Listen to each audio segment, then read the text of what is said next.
Olá, galera da Bahia, sejam bem-vindos ao Plantão SUS Bahia. Hoje a gente separou para vocês 20 temas de extrema importância para a prova do SUS Bahia. A gente vai revisar todos eles e eu tenho certeza que eles têm alta chance de estarem na prova do SUS Bahia e até de serem a totalidade da prova do SUS Bahia. Então, não perde a nossa revisão de hoje, fica bem atento. Se tiver cansado, para o vídeo, dá aquela relaxada e volta. Mas hoje a gente está aqui para acertar a prova inteira do SUS Bahia, beleza? Vamos embora! Então vamos lá, né? Fechar essa prova do SUS Bahia. Professor, mas por que você está falando de acertar a prova inteira do SUS Bahia? Pessoal, vamos entender como é a prova do SUS Bahia, beleza? Então vejam aqui, ó. Pessoal, a prova do SUS Bahia, particularmente, ela tem um estilo que eu gosto muito, que é um perfil clínico. Professor, o que é um perfil clínico? Perfil clínico é aquela prova que vai lhe perguntar qual o exame que faz, qual o remédio que prescreve, qual é a cirurgia que indica, ou seja, ela pergunta propedêutica e terapêutica, ok? Então, esse tipo de prova é o que o médico precisa saber. Aqui e acolá eles colocam um pouquinho de fator de risco, um pouquinho de fisiopatologia, mas a grande maioria das perguntas vai estar relacionada a exame e conduta, tá bom? É isso que a gente vai focar na nossa aula de hoje. Bom, e olha que legal, por que é que eu tenho tanta convicção que a gente vai acertar muita coisa da prova? Porque 92% das questões dos últimos 5 anos estão concentradas em apenas 12 temas diferentes. Os outros 7,5% que faltam são mais 5 temas. Então vejam, eu tenho aqui 17 temas que correspondem a todas as questões que caíram nos últimos 5 anos. Óbvio que algum desses temas a gente consegue separar em 2, mas isso já dá uma ideia para a gente como a gente consegue revisar de forma direcionada. E é por isso que eu tenho convicção que a gente vai acertar algumas questões da prova e com aquele estilo de um caso para 3 questões, a gente pode até acertar a prova inteira. E olha que legal também, pessoal. Nos últimos 5 anos, 15 temas dentro da GO não apareceram na prova. Tá bom? E isso também ajuda a gente a direcionar essa fase da revisão. Porque nessa fase da revisão, eu não vou me preocupar com esses temas. Professor, pode de repente um deles vir para a prova? Pode. E por isso que você se preparou o ano inteiro, por isso que você assistiu a aula de tudo. Mas agora, no momento da revisão, a gente vai focar naquilo que tem mais probabilidade de estar na sua prova. Que temas são esses? Então, são esses daqui, pessoal. Vejam, a gente vai trazer para vocês, no nosso plantão hoje, temas que são estatisticamente mais prováveis de cair, que caem com mais frequência e com mais regularidade, mas também algumas apostas, porque tiveram aí mudanças ao longo do ano e a gente acha que tem uma probabilidade de aparecer na prova. Beleza? Vamos começar?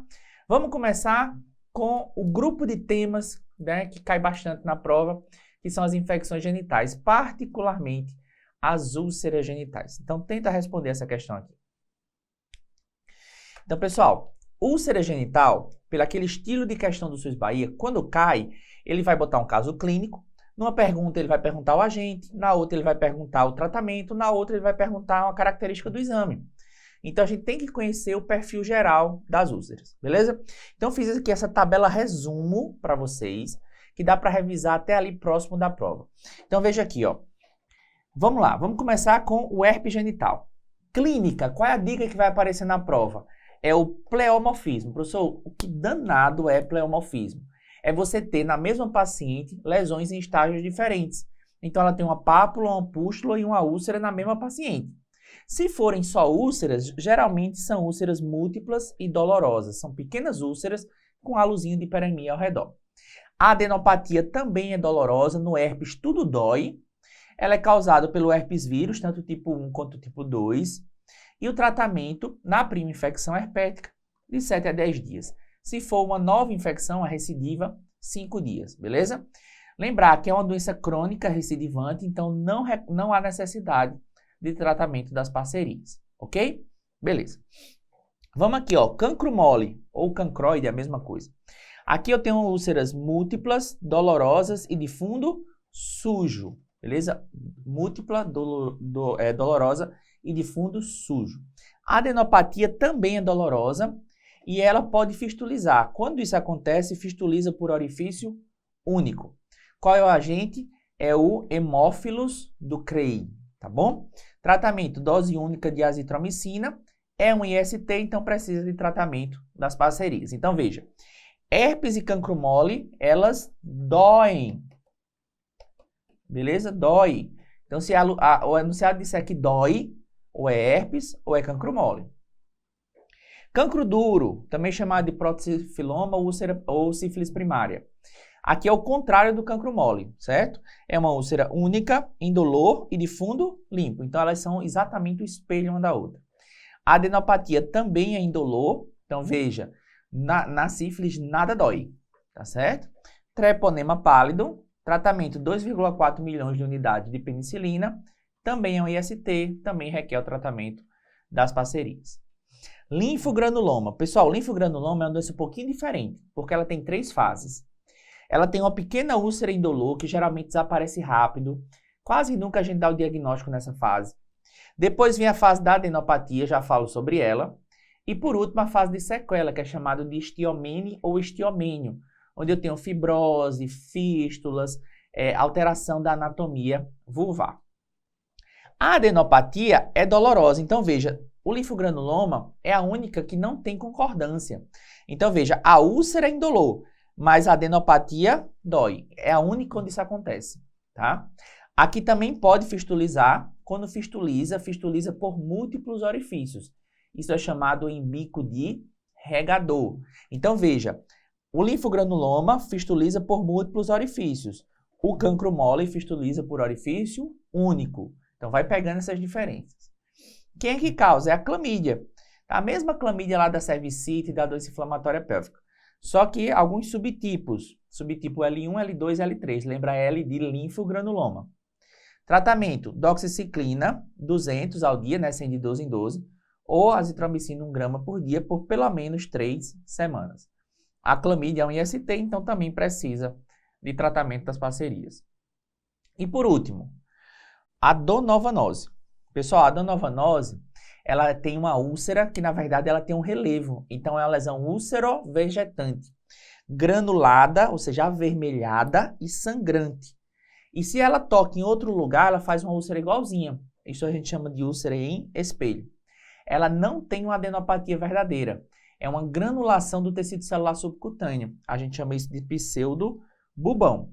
Qual é o agente? É a Klebsiella granulomatis. O tratamento é igualzinho ao tratamento do linfogranuloma. Aqui, pessoal, também é uma doença crônica, então também não requer tratamento das parcerias. Então, veja, herpes e donovanose não trata parceria. O resto, tudo trata. Tá bom? Então, veja, se forem úlceras dolorosas, só pode ser herpes e cancro mole. Se forem úlceras indolores, sífilis, linfogranuloma e donovanose. Aí é o resto das características que vai determinar. Tá bom? Bora lá. Então, vamos responder nossa questão. Jovem de 28 anos, sexo feminino, que retorna de uma viagem missionária à África há cerca de 3 meses. Ela procura o serviço, queixando-se de surgimento de uma lesão ulcerada na fúrcula vaginal há aproximadamente 6 semanas, que não causa dor local. Então, é uma úlcera indolor. Veja, se é uma úlcera indolor, a úlcera é indolor, a gente já sabe que não pode ser cancro mole. Então, cancro mole já está fora. Relata que a lesão iniciou como uma pápula que cresceu progressivamente e se ulcerou. Nega outras queixas. O exame físico, lesão única, ulceração de aspecto vegetante, com bordas bem delimitadas, avermelhada e que sangra a manipulação. Não há linfadenomegalia palpável. Diante do quadro clínico, qual é a principal hipótese diagnóstica? Pessoal, vejam só. A única úlcera que tem relevo, que é granulada e sangrante ao toque, é a donovanose. No linfogranuloma, seria uma pequena úlcera indolor que some rápido. Na sífilis, úlcera única, indolor e de fundo limpo. Então, a gente já descartaria essas duas aqui. Beleza? E tem outro detalhe da donovanose. Pessoal, a donovanose é a única das úlceras que tem uma evolução mais lenta, mais crônica. Então, geralmente, essa lesão tem pelo menos 4 semanas de evolução. Então, quando ela diz que a lesão é há 6 semanas, a gente já tem que pensar na donovanose. Inclusive, ela faz diagnóstico diferencial com câncer de vulva, tá bom? Então, a resposta correta, letra D de dado. Pessoal, ainda dentro, né, da preocupação com as infecções genitais, a gente tem o atendimento das mulheres vítimas de violência. É um tema importantíssimo que cai demais na prova. Então, vamos tentar responder essa daqui. Bom, minha gente, quando vamos atender uma paciente vítima de violência sexual, a gente tem 6 objetivos nesse tratamento. Fazer as profilaxias para as doenças virais e não virais, profilaxia da gravidez, pensar no abortamento previsto em lei, quando for o caso, o acompanhamento depois do atendimento inicial e a notificação do caso, tá bom? E aí eu trouxe aqui para vocês um resumão daquilo que é mais importante, daquilo que cai mais na prova. Então, veja, em relação à profilaxia das ISTs não virais, tá? Vamos cuidar da sífilis, gonorreia, clamídia e tricomoníase, tá certo? Lembrar que a gente não faz profilaxia para IST em doenças crônicas, em violências, perdão, crônica. Então, aquela paciente que é cronicamente abusada, ela não vai fazer profilaxia. Ela vai fazer acompanhamento, na verdade, para saber se ela já tem algum IST e se tiver tratar. Profilaxia aguda é para violência aguda, então lembra disso. A sífilis, 2,4 milhões, gonorreia, ceftriaxona, 500 intramuscular, clamídia, 1 grama de azitromicina, tricomoníase, 2 gramas de metronidazol, tudo dose única. Lembrar que o metronidazol para tricomoníase, se você precisar, você pode adiar, porque ele dá muito efeito colateral e pode pode interferir aí na eficácia da terapia antirretroviral. Para as ISTs virais, pessoal, a gente vai vacinar para hepatite B e HPV, se ela não for previamente vacinada, e começar a TARV para o HIV por 28 dias. Lembrar que essa TARV ela tem que ser começada em até 72 horas.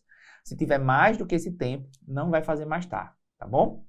E outra coisa, hepatite B, você pode fazer imunoglobulina. Se o agressor for sabidamente portador de hepatite B ou pertencente a grupo de risco em até 14 dias da exposição. Então, se fizer até 14 dias da violência. Já a vacina do HPV, lembra que são 3 doses nesse caso.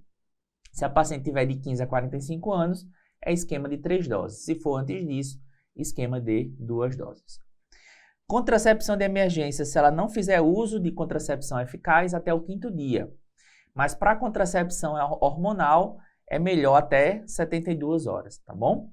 Então, lembra que ela não pode fazer contracepção eficaz. Se ela já fizer, ela não precisa de profilaxia. E o abortamento previsto em lei, né? O abortamento previsto em lei no Brasil, a gente tem 3 situações. O abortamento por risco de vida materna, por anencefalia ou justamente por violência sexual. Muito importante, vai ter uma alternativa perguntando isso. Não precisa de autorização do IML, autorização judicial, laudo médico, boletim de ocorrência, nada disso, tá? Agora existe uma dúvida que inclusive já caiu no SUS Bahia uma vez, beleza? Vejam só. Pelo Código Penal brasileiro, não tem limite de idade gestacional para realizar abortamento, certo? Você pode fazer em qualquer idade gestacional. Alguns protocolos médicos falam no limite de 20 semanas e às vezes isso cai em prova. Uma vez no SUS Bahia já caiu isso, tá? E ele colocou como esse limite de até 20 semanas, beleza? Mas de toda forma, se isso for cobrado e ele disser que de uma forma ou de outra, alguém vai entrar com recurso. Por quê? Porque lá no Código Penal brasileiro não tem limite de idade. Então, a gente vai usar o próprio Código Penal brasileiro para fazer o recurso dessa questão, tá? Então, fiquem tranquilos. Se cair, a lei diz que não há limite. A gente está respaldado pela legislação brasileira, tá bom? E o esvaziamento é feito com amil até 12 semanas, classicamente, e pela OMS pode ir até 14. Então, beleza. Vamos lá para a nossa questão. Ó. Adolescente, 14 anos, comparece ao pronto atendimento acompanhada por sua mãe, devido a um quadro de amenorreia há 8 semanas, associada com náuseas e vômitos. A mãe informa que a filha tem ciclos menstruais regulares desde a menarca, ocorrida há 1 ano e meio. Após acolhimento sigiloso individual, a adolescente revela que vem sendo abusada sexualmente por um parente próximo há 6 meses e que o último episódio ocorreu há cerca de 6 semanas. Ela está assustada e expressa o desejo de não prosseguir com a gestação confirmada por HCG e ultrassom. A ultrassonografia mostra uma gestação aí de 8 semanas e 2 dias, com vitalidade fetal presente. Todas as condutas médicas, bem como os procedimentos legais e éticos foram seguidos. E a família, embora abalada, apoia a decisão da paciente de interromper a gestação, né? Sobre as condições para a interrupção legal da gravidez no Brasil em caso de violência. é correto afirmar que. Então, letra A. A interrupção da gestação pode ser realizada a qualquer tempo, exigindo apenas o consentimento da vítima e um laudo médico que ateste a violência. Cuidado! A nossa prerrogativa médica é atestar a compatibilidade entre a data da violência e a idade gestacional.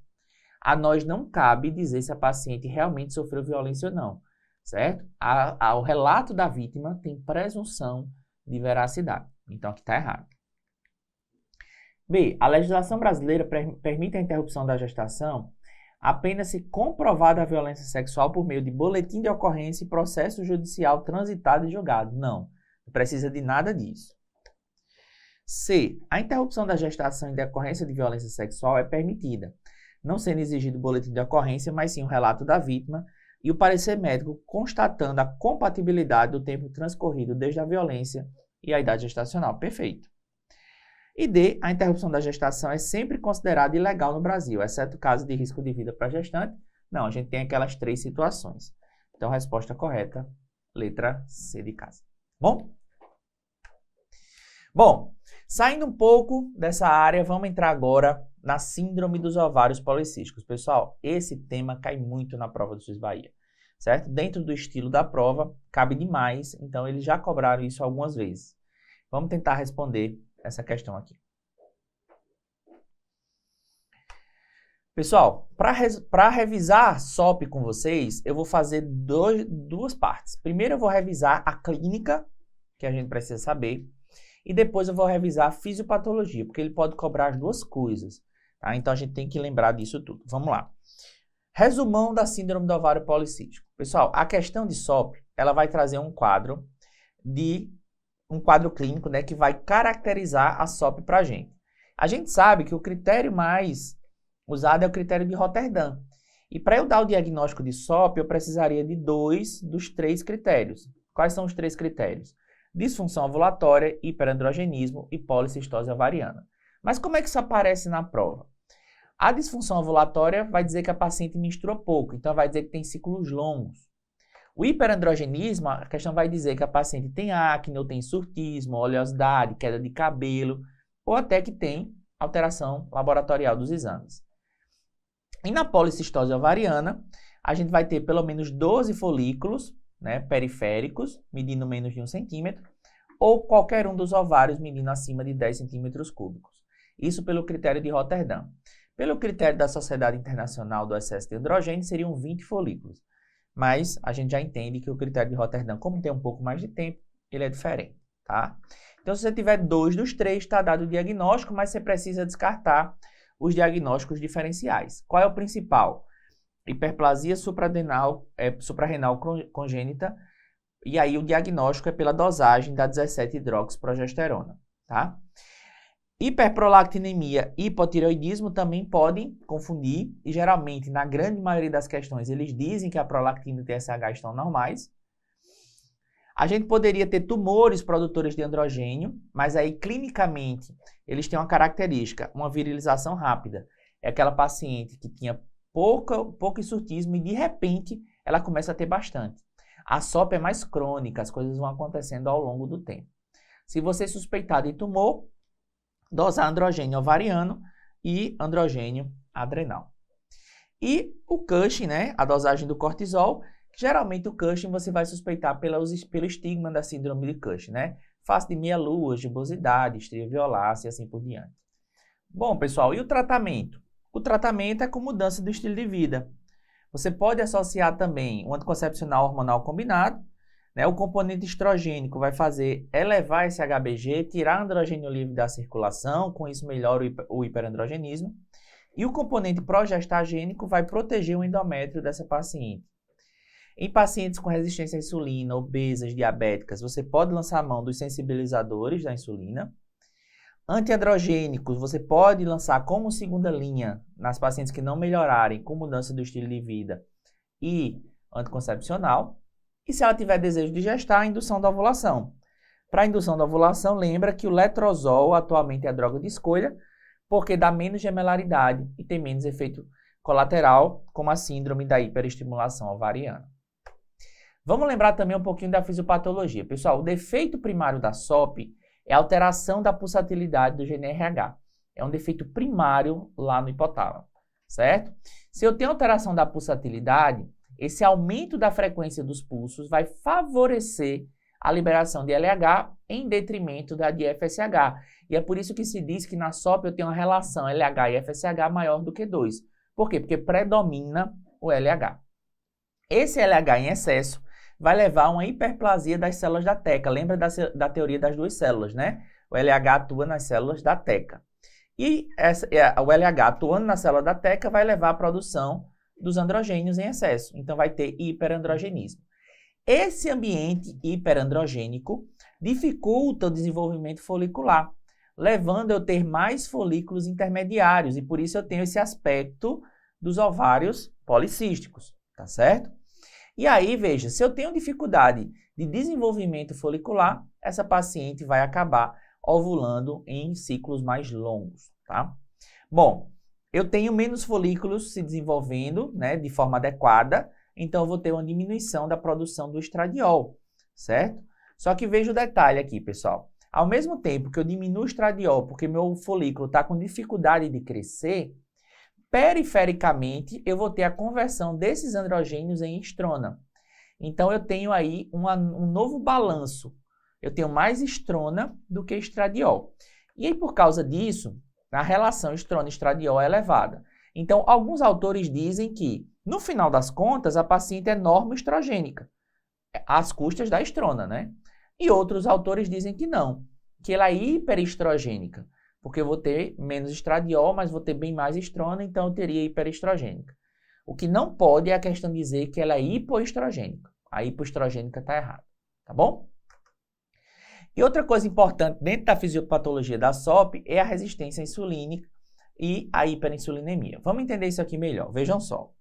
Eu disse para vocês, né, que o grande problema da SOP é a alteração da pulsatilidade. Isso ia levar ao aumento da produção de androgênios pelas células da teca. Joia? Esses androgênios vão lá no fígado e vão fazer diminuir a produção de SHBG. Se eu tenho menos SHBG, eu tenho mais androgênio livre circulando. Esses androgênios vão lá nos receptores de insulina e vão aumentar a resistência periférica à ação da insulina, ok? Com isso, eu vou ter mais glicose circulando. Se eu tenho mais glicose circulando, meu pâncreas vai fazer, opa, preciso de mais insulina. Vai aumentar a produção de insulina. E a insulina em excesso, ela vai ter duas ações, através dos receptores IGF-1. Primeira delas, ela vai lá no fígado e também diminui SHBG. E aí reforça esse problema. E ela vai lá nas células da teca e aumenta a produção de androgênios. Então, veja, na verdade, a hiperinsulinemia piora o hiperandrogenismo e o hiperandrogenismo piora a hiperinsulinemia. Entenderam? Vamos lá. Então, vamos para a nossa questão. Ó.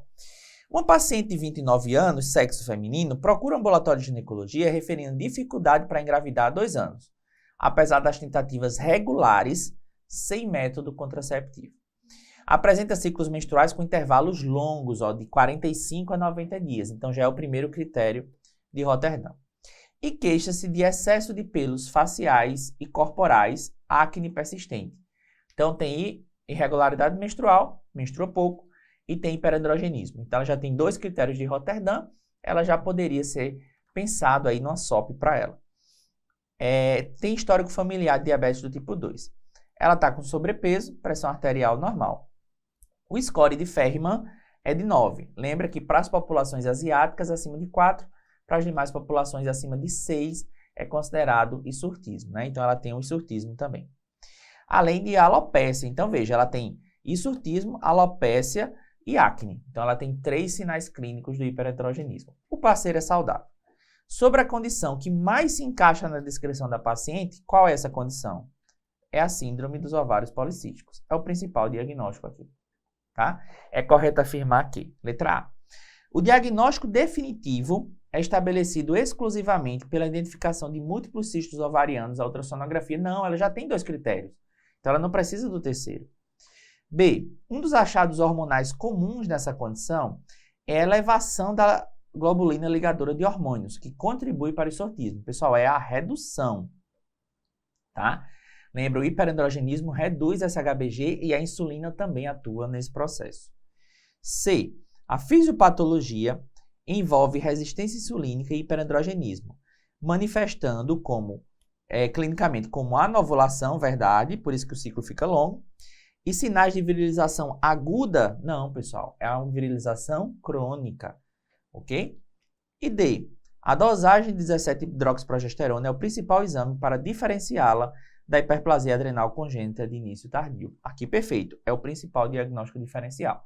Então, resposta, letra D de dado. Beleza? Vamos em frente. Ainda dentro da ginecologia endócrina, vamos falar das amenorreias primárias. Então, responde aí. Pessoal, em geral, quando esse assunto cai, ou eles vão fazer vocês diferenciarem a síndrome de Rokitansky da síndrome de Morris, ou vão abordar as disgenesias gonadais. Então, vamos revisar esses dois temas. Então, vejam. Quando eu tenho uma questão que tem uma amenorreia primária, aquela menina a partir dos 15 anos com caracteres sexuais secundários que ainda não menstruou, ou a partir dos 13 se ela não tiver caracteres sexuais secundários.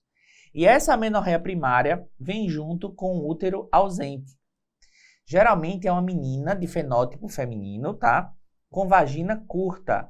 Ele pode também relatar no caso clínico dispareunia, dificuldade de manter relações sexuais. Então você vai ter fenótipo feminino, vagina curta, amenorreia primária com ausência de útero. Esse caso clínico, você vai ter que fazer o diagnóstico da síndrome de Morris com a síndrome de Rokitansky, tá bom? Então veja, se a questão lhe trouxer um cariótipo XX, presença de pelos normais e a gônada, que é um ovário tópico, você vai pensar na síndrome de Rokitansky. Síndrome de Rokitansky é a agenesia dos ductos de Miller. Então, não vou ter tuba, não vou ter útero, não vou ter os 2 terços superiores da vagina. Mas o resto é normal. Então, o ovário funciona normal. Então, o desenvolvimento puberal, a pilificação é tudo normal. E o cariótipo também. Por outro lado, se a questão trouxer cariótipo XY, ausência de pelos ou pelos escassos, certo? E a gônada, que nesse caso é um testículo, criptorquídica, na região inguinal, você vai pensar na síndrome de Morris. Síndrome de Morris é a insensibilidade completa aos androgênios, ok? Então, essa gônada é de origem testicular, ela é XY, produz o hormônio antimilleriano, vai regredir o ducto de Miller, por isso que ela não tem útero e não tem os 2 terços superiores da vagina. Mas a testosterona que a gônada produz não consegue desenvolver o ducto de Wolff. Por quê? Porque é insensível, certo? Então, nem desenvolve Wolff, nem desenvolve Miller, no final das contas é uma genitália interna ausente. Tá bom? Tranquilo. E da digenesia gonadal? Se a questão quiser abordar a digenesia gonadal, ela vai trazer um infantilismo genital, ou seja, uma paciente que tem um desenvolvimento puberal infantilizado para a sua própria idade. Pode também trazer um FSH elevado, mas nem sempre isso aparece. Então, viu o infantilismo sexual, você vai pensar nas digenesias gonadais. Tem várias digenesias. Lembra que a síndrome de Sawyer tem o cariótipo XY, tá? No Tanner é 45X0, e aí pode ter estigmas da síndrome de Tanner. E também existe a digenesia gonadal pura, a digenesia gonadal XX. Beleza. Então vamos aqui, para a nossa questão. Um adolescente de 16 anos comparece ao consultório, encaminhada por amenorreia primária. Iniciou atividade sexual há poucos meses com dispareunia superficial. Por quê? Porque a vagina é curta. No exame físico, apresenta desenvolvimento mamário e pelos pubianos. Opa, se tem desenvolvimento normal, eu já sei que não é síndrome de Morris, tá? No Morris eu teria pilificação escassa. Então, eu já elimino aqui, a letra B. A ultrassonografia pélvica evidencia a ausência de útero e ovários preservados. Opa, veja, a paciente já teve relação sexual, tá? Ela tem ausência de útero. Então, provavelmente não é um caso de ímã perfurado. Certo? Além do que, eu não posso ter um hematocolpo, que é o acúmulo de sangue dentro da vagina, no ímã perfurado, se eu não tenho útero para menstruar. Então, a letra C também a gente já consegue descartar. Tá bom? No exame genital, a vagina era curta, terminando em fundo cego. Com base no quadro, assinala a alternativa que representa, respectivamente, o diagnóstico e o exame complementar crucial com o resultado esperado. Então, vamos lá. digenesia ou agenesia gonadal pura, a síndrome de Sawyer. A gente veja, na síndrome de Sawyer, primeiro, eu tenho gônada, certo? É uma gônada digenética, uma gônada em fita. Não seria uma agenesia, beleza? Além disso, aqui eu não tenho infantilismo sexual. Então, não vou pensar nas digenesias gonadais, ok? O que é que eu tenho aqui? A síndrome de Rokitansky, uma agenesia dos ductos de Miller. Lembra que o cariótipo é XX. Resposta, letra A. Vamos continuar nessa pegada da endocrinologia ginecológica. Vamos falar de endometriose, tá, pessoal? Então, responde aí. Pessoal, endometriose, geralmente quando cai, ele vai abordar os pontos principais da doença.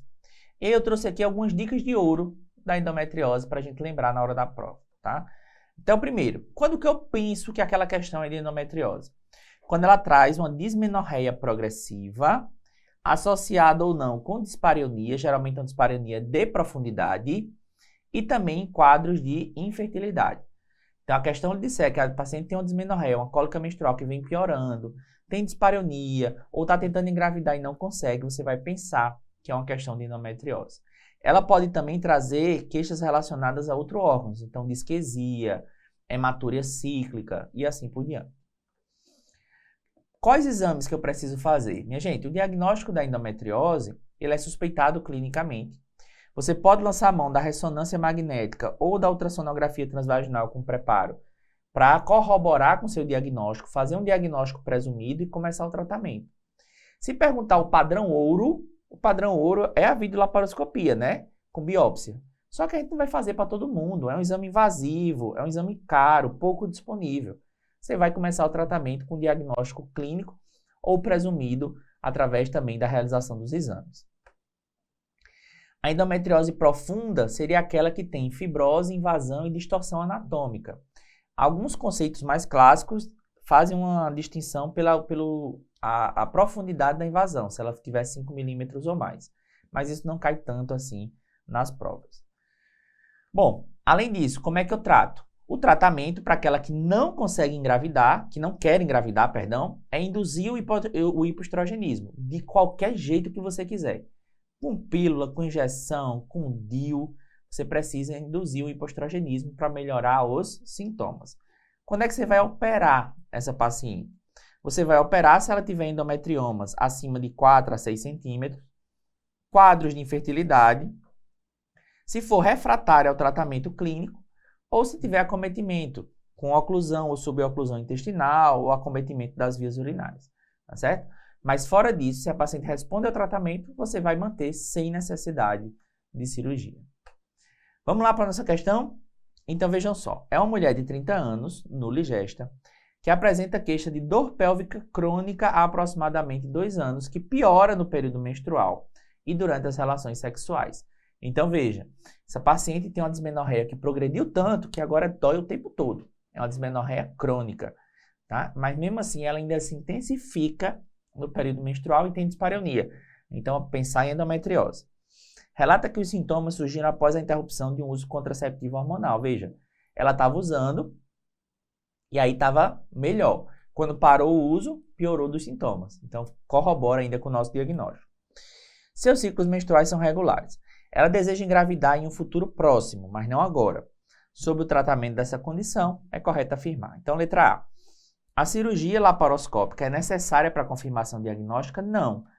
Ela é o exame padrão ouro, mas ela não vai ser necessária em todos os casos.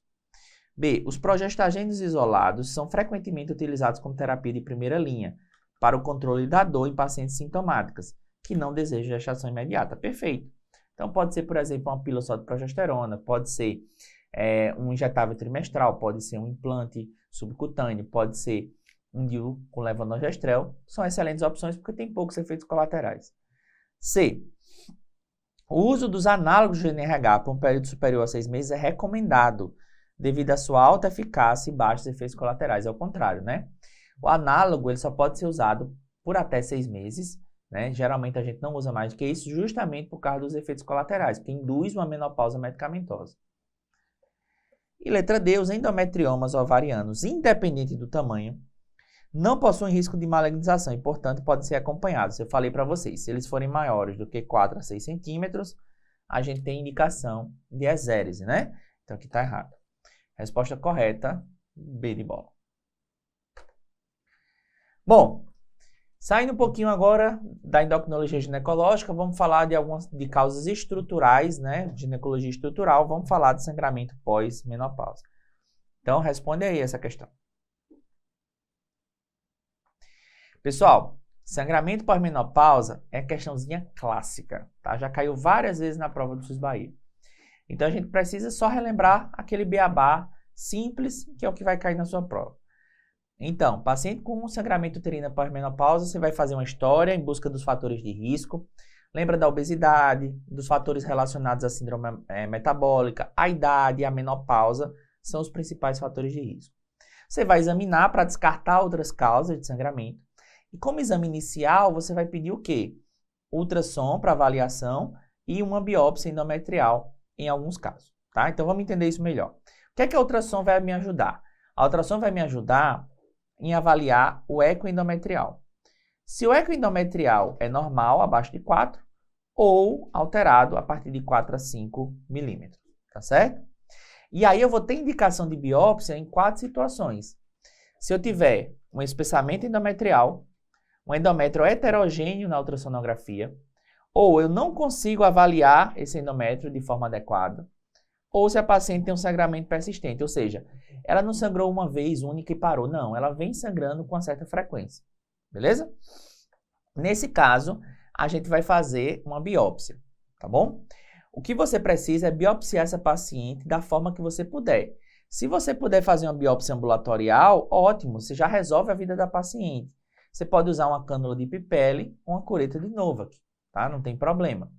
Você pode fazer curetagem uterina fracionada. O padrão ouro é a esteroscopia, tá? Mas se você tiver uma possibilidade de biopsiar ambulatorialmente, também pode. O importante é você biopsiar. Agora, se a questão perguntar qual é o padrão ouro, qual é o melhor exame, aí você vai dizer que é a esteroscopia. Tudo bem? Então, vamos lá para a nossa questão, ó. Paciente de 68 anos, tercigesta e tercípara, aposentada, comparece ao consultório queixando-se de sangramento vaginal intermitente em pequena quantidade há cerca de 3 semanas. Então, veja, é um sangramento que se repete, já está sangrando 3 semanas, ok? Relata menarca aos 13, ciclos regulares e menopausa aos 52, sem uso de TH. Tem histórico de hipertensão controlada. No exame físico, pressão boa, P72 para altura 1,60, provavelmente vai ter um sobrepeso aí. Então, veja, tempo de menopausa, idade, obesidade, tudo isso é fator de risco para a hiperplasia endometrial. No exame especular, mucosa atrófica com leve sangramento do colo. No toque, útero normal, tá? Qual é o exame mais recomendado para investigação e elucidação diagnóstica do sangramento nesse caso? Então, veja, qual é o exame mais recomendado para elucidação da causa do sangramento, tá certo? Óbvio que o ultrassom é bom como exame inicial, mas ele não vai me definir a causa, certo? E não é o exame mais recomendado, o melhor de todos. É o exame inicial, tudo bem, mas não é o melhor. Então, cuidado na forma que a pergunta foi feita, certo? Já caiu muito parecido com isso no SUS Bahia. E eu quero preparar vocês para esse tipo de pergunta. Então, veja, se perguntar o melhor exame, tá? Você vai marcar quem? Vai marcar esteroscopia. Agora, se perguntar qual é o exame inicial para começar a investigação, aí beleza, ultrassonografia, tá? Não faz sentido a gente pedir investigação do colo nem provas hormonais, porque não tem nada a ver com isso o nosso diagnóstico. Então, a resposta correta, letra A, tá bom? Agora, a gente vai falar um pouquinho sobre anticoncepção. Pessoal, anticoncepção é um tema que pode cair em qualquer prova de ginecologia, certo? Inclusive, caiu nas últimas provas do SUS Bahia, e a gente precisa estar atento a algumas coisas. Então, vamos revisar os principais pontos desse tema. Então, tenta responder a questão. Pessoal, anticoncepção, quando cai, geralmente eles cobram alguma contraindicação. Então, vou revisar com vocês as principais, para a gente se preparar, caso isso apareça na prova, tá? Vamos começar o seguinte, ó. O que é que eu preciso saber do pós-parto? Pessoal, vejam só. No pós-parto, o grande problema a gente fazer, os métodos combinados, tá certo? Então, veja, para aquela mulher que vai amamentar, você não vai fazer combinado por até nos primeiros 6 meses. Agora, aquela que não vai amamentar, você vai evitar as primeiras 3 semanas, tranquilo? Então, isso para o método combinado. Os outros métodos só de progesterona, eles podem ser feitos desde o primeiro dia pós-parto, sem problema nenhum.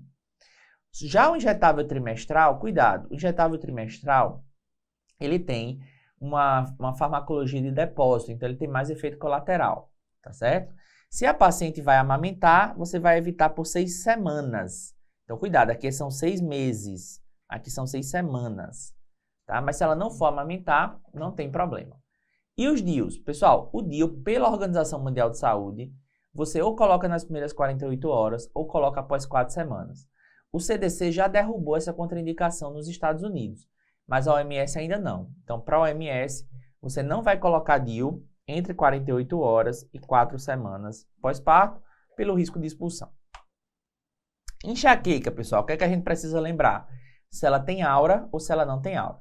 Se for enxaqueca com aura, você não pode fazer método combinado pelo risco de acidente vascular encefálico, geralmente isquêmico, tá?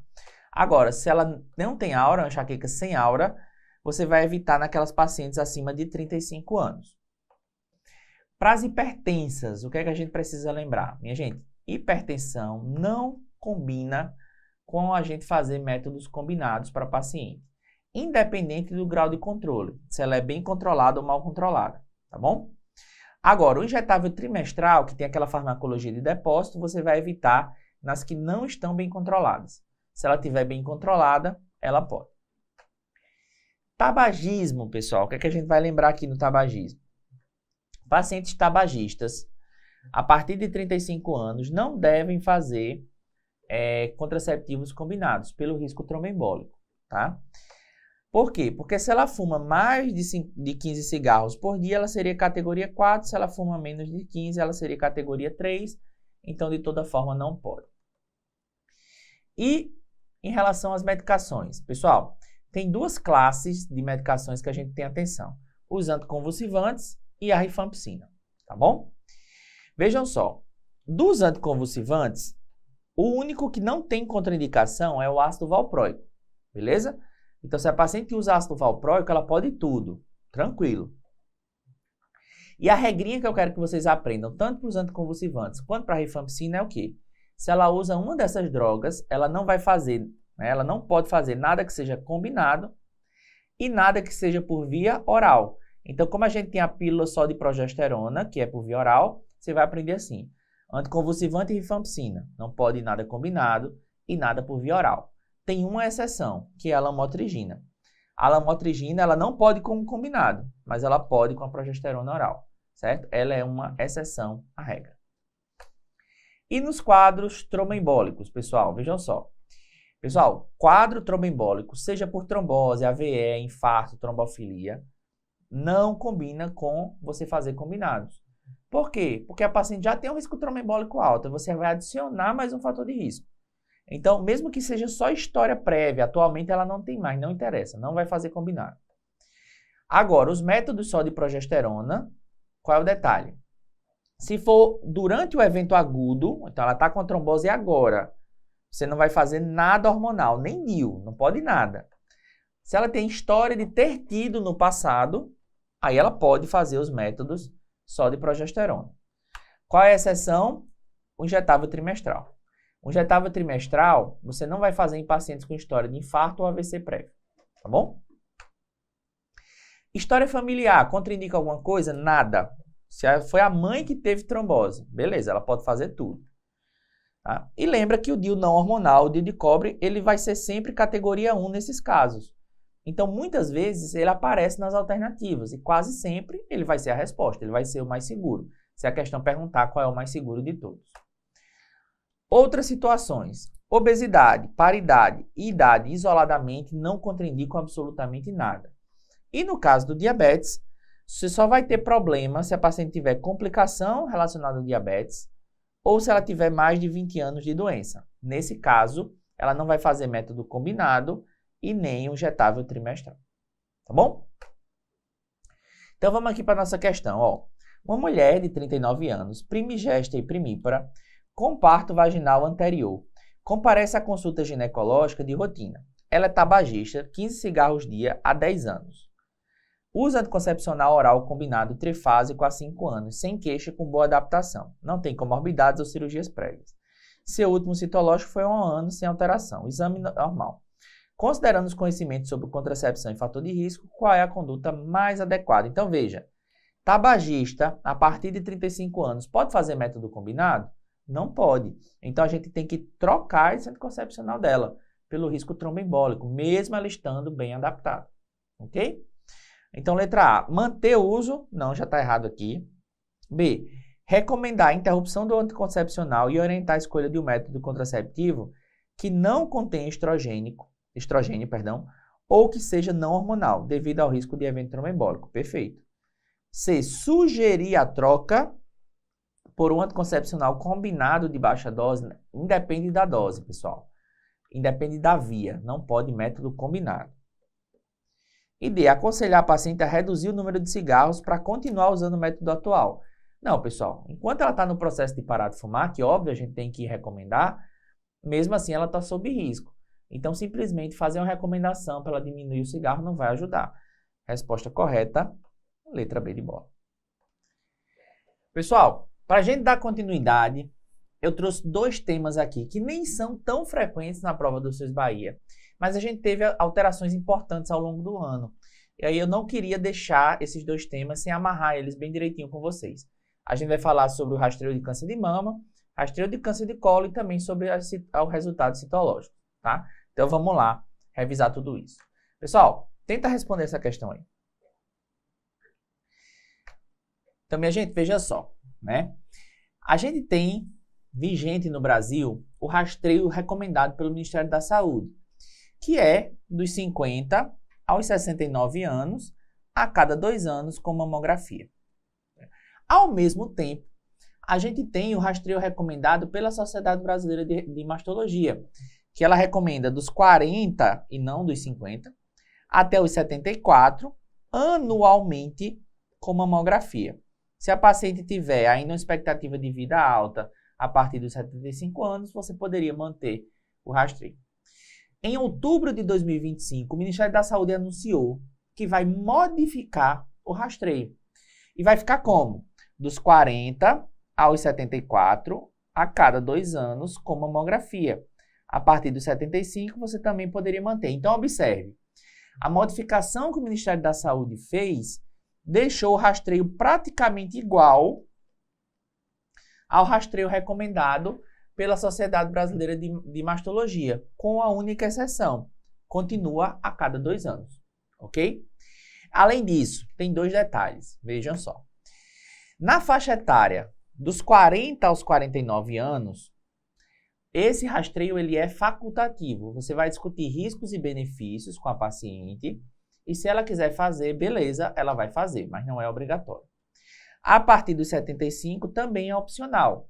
Você vai depender da expectativa de vida, como eu já tinha falado para vocês. Tá bom? Então, essa mudança foi em outubro. Só que o que aconteceu? O Ministério da Saúde anunciou a mudança, só que ainda não publicou o documento oficializando, tá? Então, a gente está um pouco na dúvida como é que a prova vai cobrar. Essas provas que estão acontecendo aqui até novembro, eu acredito que não deva mudar ainda. Por quê? Porque provavelmente essas provas já estavam prontas ou bem encaminhadas quando a mudança foi oficializada. Mas vai que, né? Então, entendam as mudanças que aconteceram para se cair, né, de uma forma ou de outra, vocês consigam acertar as questões. Para aquele grupo de risco elevado, não teve anúncio de mudança ainda. Talvez quando o documento for publicado a gente tenha alguma novidade. Mas por hora ele não anunciou mudança para esse grupo. Então o Ministério da Saúde recomenda dos 35 aos 69 anos anualmente com mamografia, tá? Eu acredito particularmente que eles também vão alterar isso daqui, pelo menos prolongar aqui a etapa final do rastreio, tá bom? Mas vamos lá. Então, questão que a gente fez no início. Uma mulher de 42 anos deseja realizar uma mamografia. Ela assistiu uma reportagem sobre o Outubro Rosa e ficou preocupada com a possibilidade de ter câncer, pois tem uma prima com histórico de câncer de mama aos 45, tá certo?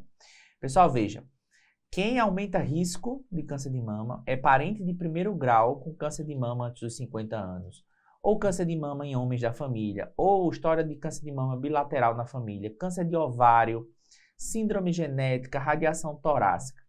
Uma prima, isso aqui não é alto risco, isso é risco habitual, tá? É assintomática com exames negativos. De acordo com as recomendações mais recentes. Então, se a questão der alguma diquinha assim, dizendo que ele quer já a atualização, você vai responder conforme a atualização. Se ele não der dica nenhuma, aí a questão vai provavelmente caber recurso, né? Porque ao mesmo tempo que eles já anunciaram, a gente não tem a documentação oficial ainda, tá bom? Então, vamos lá. Letra A. Solicitar mamografia após discussão de riscos e benefícios. Aqui está correto. Lembra dos 40 aos 49 anos, pela nova recomendação, avaliando riscos e benefícios, a gente pode fazer. Então, a letra A está correta. B. Postergar para os 50, pois não há risco nessa faixa etária. Não, risco existe, certo? Ele é, inclusive, a faixa etária dos 40 aos 49 é quase 1/3 dos casos de câncer de mama, tá bom? Então, o finalzinho aqui está errado. C. Solicitar mamografia e alternar com ressonância, pois trata-se de mulher de grupo de risco? Não, é risco habitual. E D. Ultrassonografia. Pessoal, a ultrassonografia ela pode complementar o rastreio, mas não é o método primário. O método primário é a mamografia. Bom, então a resposta aqui seria a letra A. Mas eu trouxe uma segunda questão, para a gente poder discutir a recomendação antiga, digamos assim. Então, para o vídeo, tenta responder. Beleza? Vamos lá. Mulher de 52 anos, secundigesta e secundípara, menarca aos 12, menopausa aos 49. Sem queixas mamárias atuais, nega história pessoal de câncer ou terapia hormonal, sem histórico de câncer de mama ou ovário na família, ela tem sobrepeso, não é fumante e tem um ativismo social. Faz acompanhamento na unidade básica e sua última mamografia foi há 3 anos, foi um BIRADS 1. Lembra que BIRADS 0 é inconclusivo, BIRADS 1 é normal, BIRADS é ausência de achados, BIRADS 2 é normal, 3 é possivelmente benigno, né? A gente vai a fazer um acompanhamento semestral aí por 2 anos. BIRADS 4 e 5, suspeita de câncer, tem que biopsiar. E BIRADS 6 é quando a gente já tem a confirmação. Então, veja, aqui é uma mamografia sem nenhum achado, nem benigno, nem maligno. Tá? Então, tranquilo.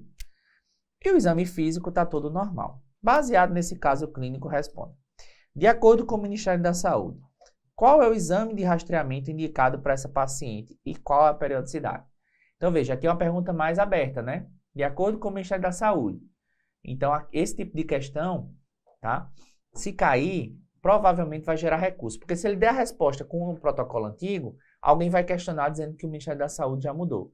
E se ele usar o protocolo novo, alguém vai questionar dizendo que ainda não tem o documento oficial. Então, de toda forma, vai ser questionado, tá certo? Mas se ele fizer uma pergunta assim mais aberta, provavelmente ele não está se referindo ao protocolo novo. Se ele for se referir ao protocolo novo, eu acredito, eu faria isso, eu faria uma referência direta, de acordo com a atualização do Ministério da Saúde, de acordo com as novas recomendações, com as recomendações mais atuais, como eu fiz na outra questão, tá? Então, letra A. De acordo com o Ministério da Saúde, vamos lá. Então, qual é o exame? É a mamografia a cada 2 anos. Essa é a recomendação clássica. Como ela já tem mais de 50, ela já tem indicação, tá?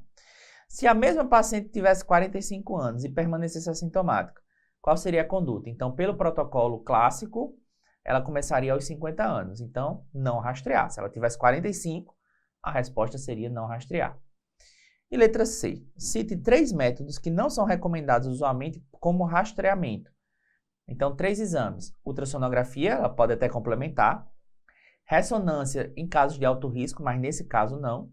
E o autoexame da mama não é método de rastreio. Então, essas seriam as respostas da questão. Bom, como eu falei, a gente também vai fazer semelhante para o câncer de colo do útero. Então, tenta responder essa daqui. Pessoal, também tivemos mudança. Essa daqui com protocolo publicado, tá? O protocolo foi publicado em agosto. Então, para o SUS Bahia, que a prova vai acontecer em novembro, eu acredito que dá tempo de colocar na prova, Então, se eles quiserem colocar, pode cair, tá?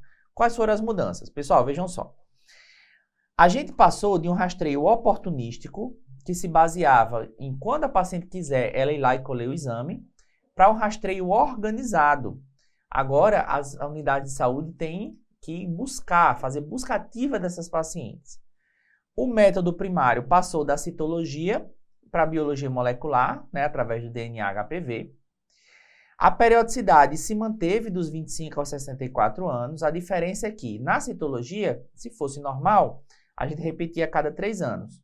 No DNA-HPV, se normal, a gente repete a cada 5, tá certo? As condutas, minha gente, no protocolo clássico, se a citologia viesse ascos ou baixo grau, a conduta era repetir. E aí ia depender da idade, como eu já vou falar para vocês. Qualquer outro achado iria para a colposcopia. Na nova, o que é que acontece? Se for positivo para o 16 e 18, colposcopia direto. Se for para outro subtipo, ela vai fazer a citologia. Se a citologia tem alteração, colposcopia, a gente já vai ilustrar isso melhor. Então vamos ver aqui no fluxograma que vai ficar mais claro da gente entender.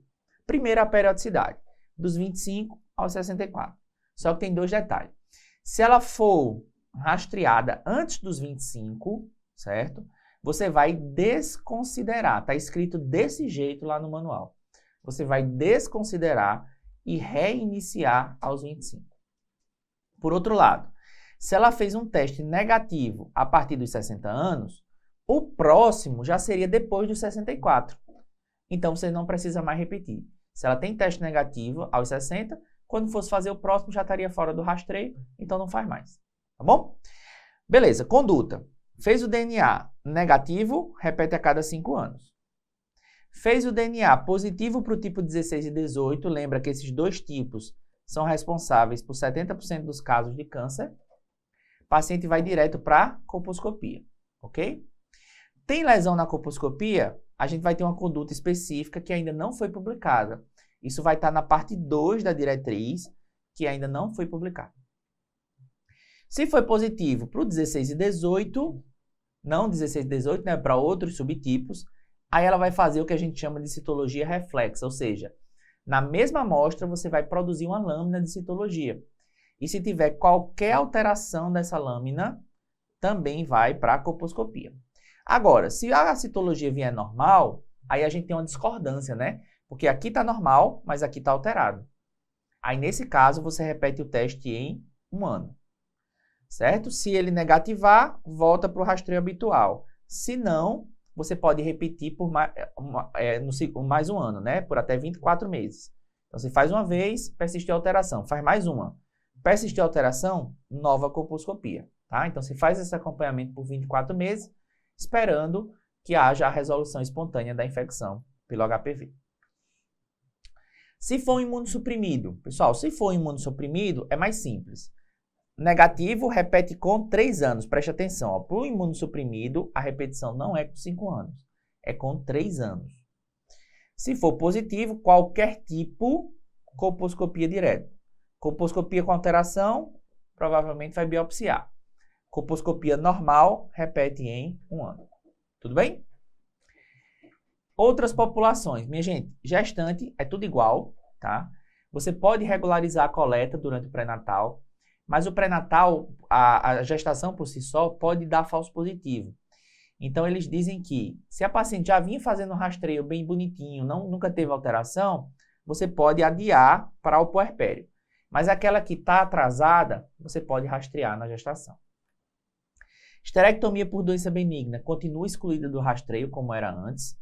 Agora, se a esterectomia foi por doença precursora ou doença maligna, você tem que manter o rastreio pelo menos por mais 25 anos ou indefinidamente. E para a população de homem trans, é tudo igual, não muda nada. Então, vamos aqui para a nossa questão. Ó. Uma mulher de 22 anos que já iniciou sua atividade sexual, isso aqui também se manteve, é mulheres sexualmente ativas, procura o ginecologista para sua primeira consulta de rotina, trazendo um exame preventivo, tá? O exame apresentado trata-se de um PCR, cujo resultado foi positivo para o HPV 18. Ela não tem comorbidades, nunca realizou o exame anteriormente. De acordo com a diretriz de 2025, então, esse tipo de questão não cabe recurso, tá? Ele está dizendo que ele quer essa diretriz, ok? Qual é a recomendação a ser realizada? Então, vamos lá. Qual é a recomendação para os menores de 25 anos? Desconsiderar o exame, tá bom? Então, você vai desconsiderar e reiniciar aos 25 anos. Então, se ela tem 22, ela vai fazer novo exame daqui a 3 anos. Então, a gente não precisa fazer nenhum outro tipo de intervenção, apenas repetir o exame em 3 anos. Então, resposta, letra B, tá bom? Semelhante ao que a gente fez na mama, eu trouxe aqui uma questão do protocolo antigo, né? Porque de repente pode cair também. Então, vamos lá. Ó. Tenta responder, para o vídeo, responde e volta aqui. Então, uma mulher de 25 anos, sexualmente ativa, procura sua primeira consulta ginecológica, trazendo um exame preventivo realizado por demanda espontânea, cujo resultado foi células escamosas de significado indeterminado, provavelmente não neoplásicas. Minha gente, isso aqui é o famoso ascos, certo? Ela não tem comorbidades, não está grávida, nunca fez citologia. Com base na diretriz de 2016. Minha gente, esse tipo de questão também não cabe recurso. Ele está dizendo para você, ó, 16. Ele quer daquela, tá bom? Responda de forma objetiva. Então, veja, letra A. Qual é a recomendação de rastreamento para a faixa etária e momento dessa paciente em caso de exame normal? Ele está dizendo, se o exame tivesse dado normal nessa faixa etária, o que é que eu teria que fazer? Então, veja, lembra que na diretriz anterior, no primeiro exame, você tinha que repetir anual. E quando ela tivesse 2 exames negativos, é que passava para trienal. Então, essa paciente está fazendo o primeiro com 25. O próximo seria daqui a 1 ano. E só em seguida iria ser trienal até os 64. Tá? B. Diante do resultado descrito no enunciado, nessa idade, qual deve ser a conduta imediata? Então, pessoal, para o ascos, se ela tiver menos de 25 anos, repete a cada 3 anos. De 25 a 29, repete com 1 ano. E a partir dos 30, repete com 6 meses. Se fosse baixo grau, menor do que 25, 3 anos. A partir de 25, 6 meses. Então, aqui ela tem 25, a resposta vai ser repetir com 12 meses, 1 ano. E se o resultado fosse uma lesão de alto grau? Eu falei no começo, qualquer alteração que não seja ascos nem baixo grau, vai direto para colposcopia. Beleza? Aproveitando o gancho, a gente vai falar da citologia oncótica. Pessoal, tenta responder essa questão. Professor, se o protocolo mudou, por que é que você está trazendo isso aqui para nosso plantão SUS Bahia? Minha gente, porque pode cair uma questão parecida com o que caiu no ENAMED. Ele já dá um resultado citológico. Se ele já deu o resultado citológico, é porque ele quer o protocolo antigo. Tá certo? Porque no protocolo novo não iria ter um resultado citológico logo de cara, sem o DNA HPV antes. Então, se a questão disser, o paciente trouxe lá um resultado de citologia tal, obviamente ele está querendo o protocolo antigo, então você vai responder de acordo com o protocolo antigo. Se aconteceu no ENAMED, foram 2 questões no ENAMED, tá? Então, eu vou preparar vocês também para esse cenário. Então, veja, resultado citológico, novamente, quando que repete, ascos e baixo grau. Tá? Só nesses 2. Menor do que 25, repete com 3 anos, 25 a 29 com 1 ano, a partir dos 30 com 6 meses.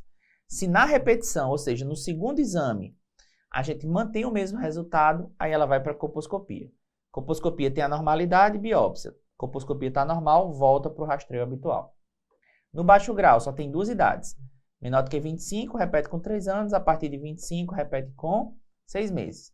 Segundo exame positivo, colposcopia, biópsia, tudo como eu falei anteriormente. Todos os outros achados, certo? Vão direto para a colposcopia, qualquer um deles. Se essa colposcopia tem junção escamo-colunar visível, ela vai fazer biópsia. Se ela não é visível, aí você vai marcar lá ou vai escrever lá, investigação do canal. Tá? Então, se ele disser, trouxe um resultado, foi para a colposcopia, na colposcopia a JEC é não visível. Perguntar a conduta, investigação do canal. Se o achado for glandular ou indeterminado, que essa sigla aqui que tem um Gzinho no meio aqui, ó, ou então esta que tem AOI, que é atipia de origem indeterminada.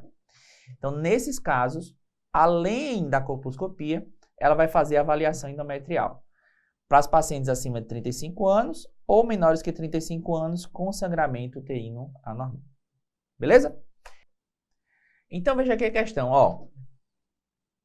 Paciente de 25 anos, iniciou atividade sexual há 3, utiliza preservativo e vem à consulta ginecológica para sua primeira avaliação e realização da citologia, tá? Considerando as orientações do Ministério da Saúde 2016 para o rastreamento e manejo das alterações citológicas, assinala a alternativa que apresenta o intervalo recomendado, caso o primeiro exame seja normal, a conduta se for uma lesão de baixo grau e a conduta se for uma lesão de alto grau. Tudo bem? Então, veja, como é o primeiro exame dessa paciente, a gente já sabe que a gente precisa de 2 exames normais anuais para daí passar para o rastreio trienal. Então, se o exame for normal, o outro exame teria que ser com 1 ano depois, né? Porque seria o rastreio habitual. Agora, se vier um baixo grau, como ela tem 25 anos, aí repete com 6 meses. E se vier um alto grau, como não é nem baixo grau nem ascos, ela vai para colposcopia, tá certo? Então, a resposta correta é a letra B de bola. E aí, pessoal, vamos passar agora para a nossa segunda parte do plantão SUS Bahia, onde a gente vai tentar prever o que é que vai cair na prova do SUS Bahia. Vamos para a nossa bola de cristal. Aqui são temas que eu tenho uma alta convicção que podem estar na prova, tanto por causa da estatística, quanto que são algumas apostas que a gente está fazendo. Então, vamos lá. Um que eu tenho certeza que vai estar é a sífilis. Pode até não ser sífilis na gestação, pode estar na prova da clínica médica. Mas eu tenho convicção que vai ter uma questão de sífilis na sua prova. Então, tenta responder aí.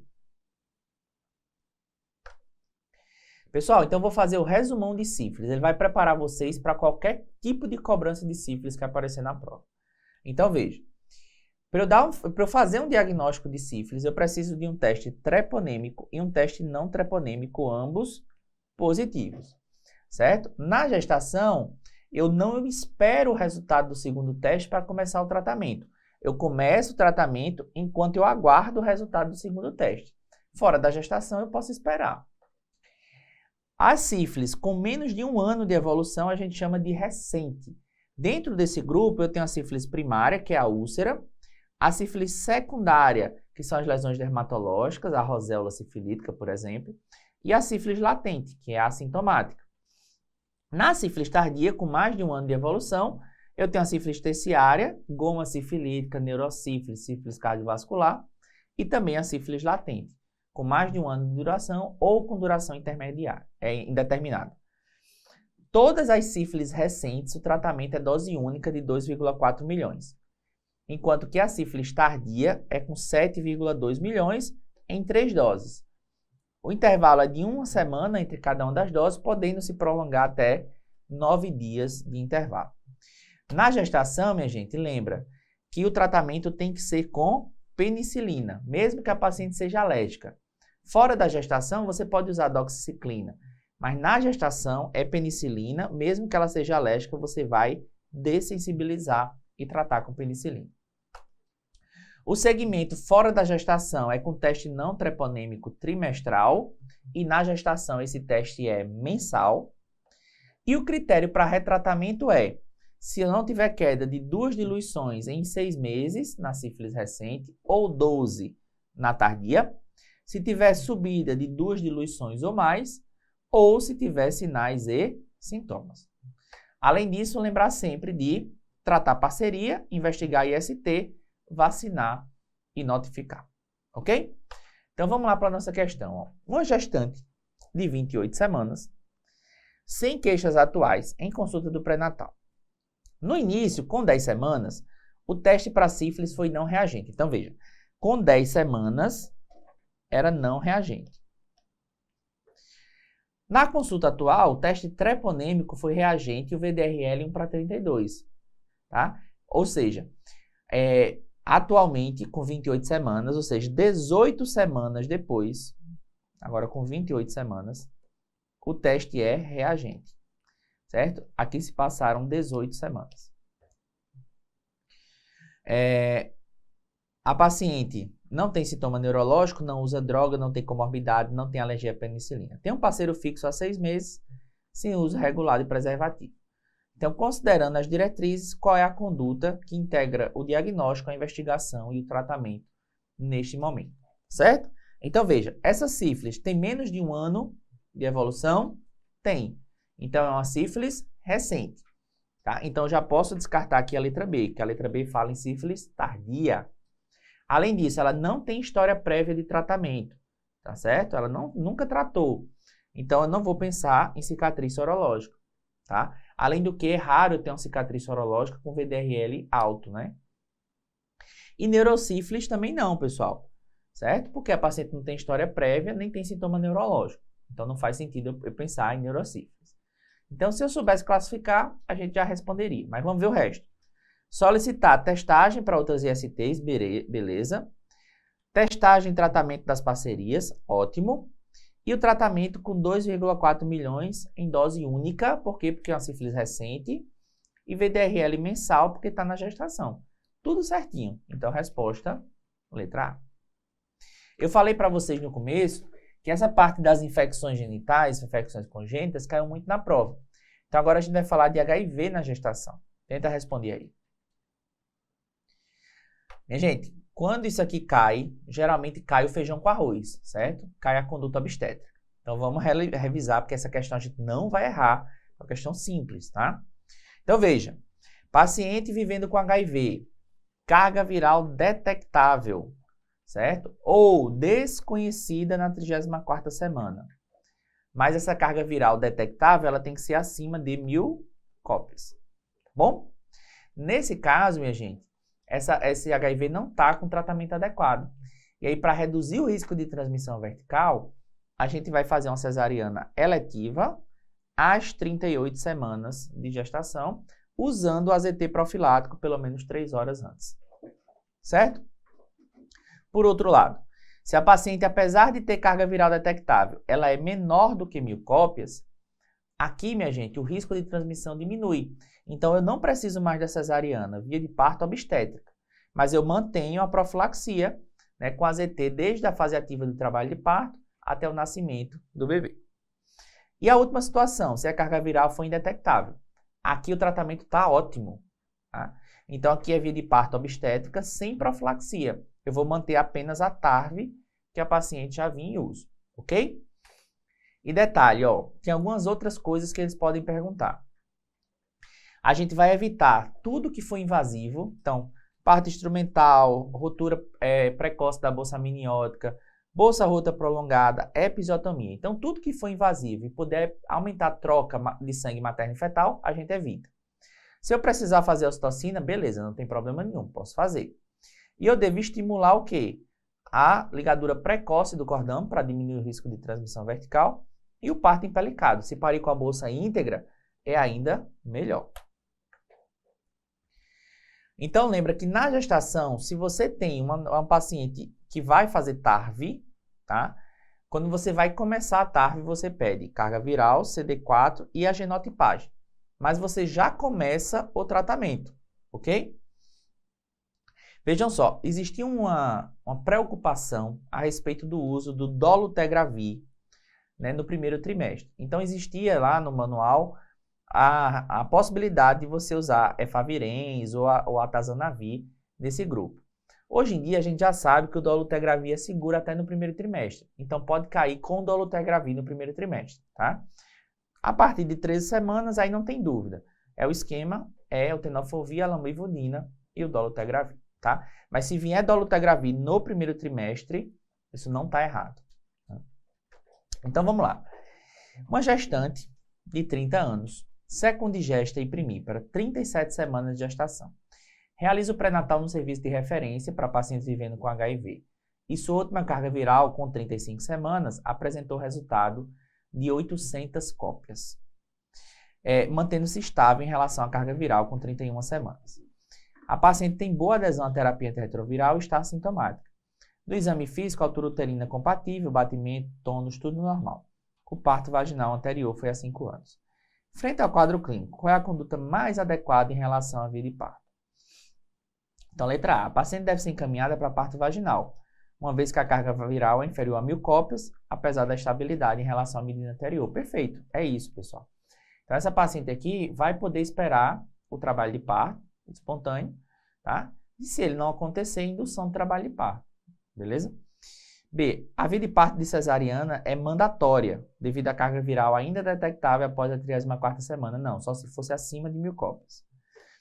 C. Deve-se aguardar uma nova carga viral com 38 semanas. Não, quem define é aquela feita a partir de 34.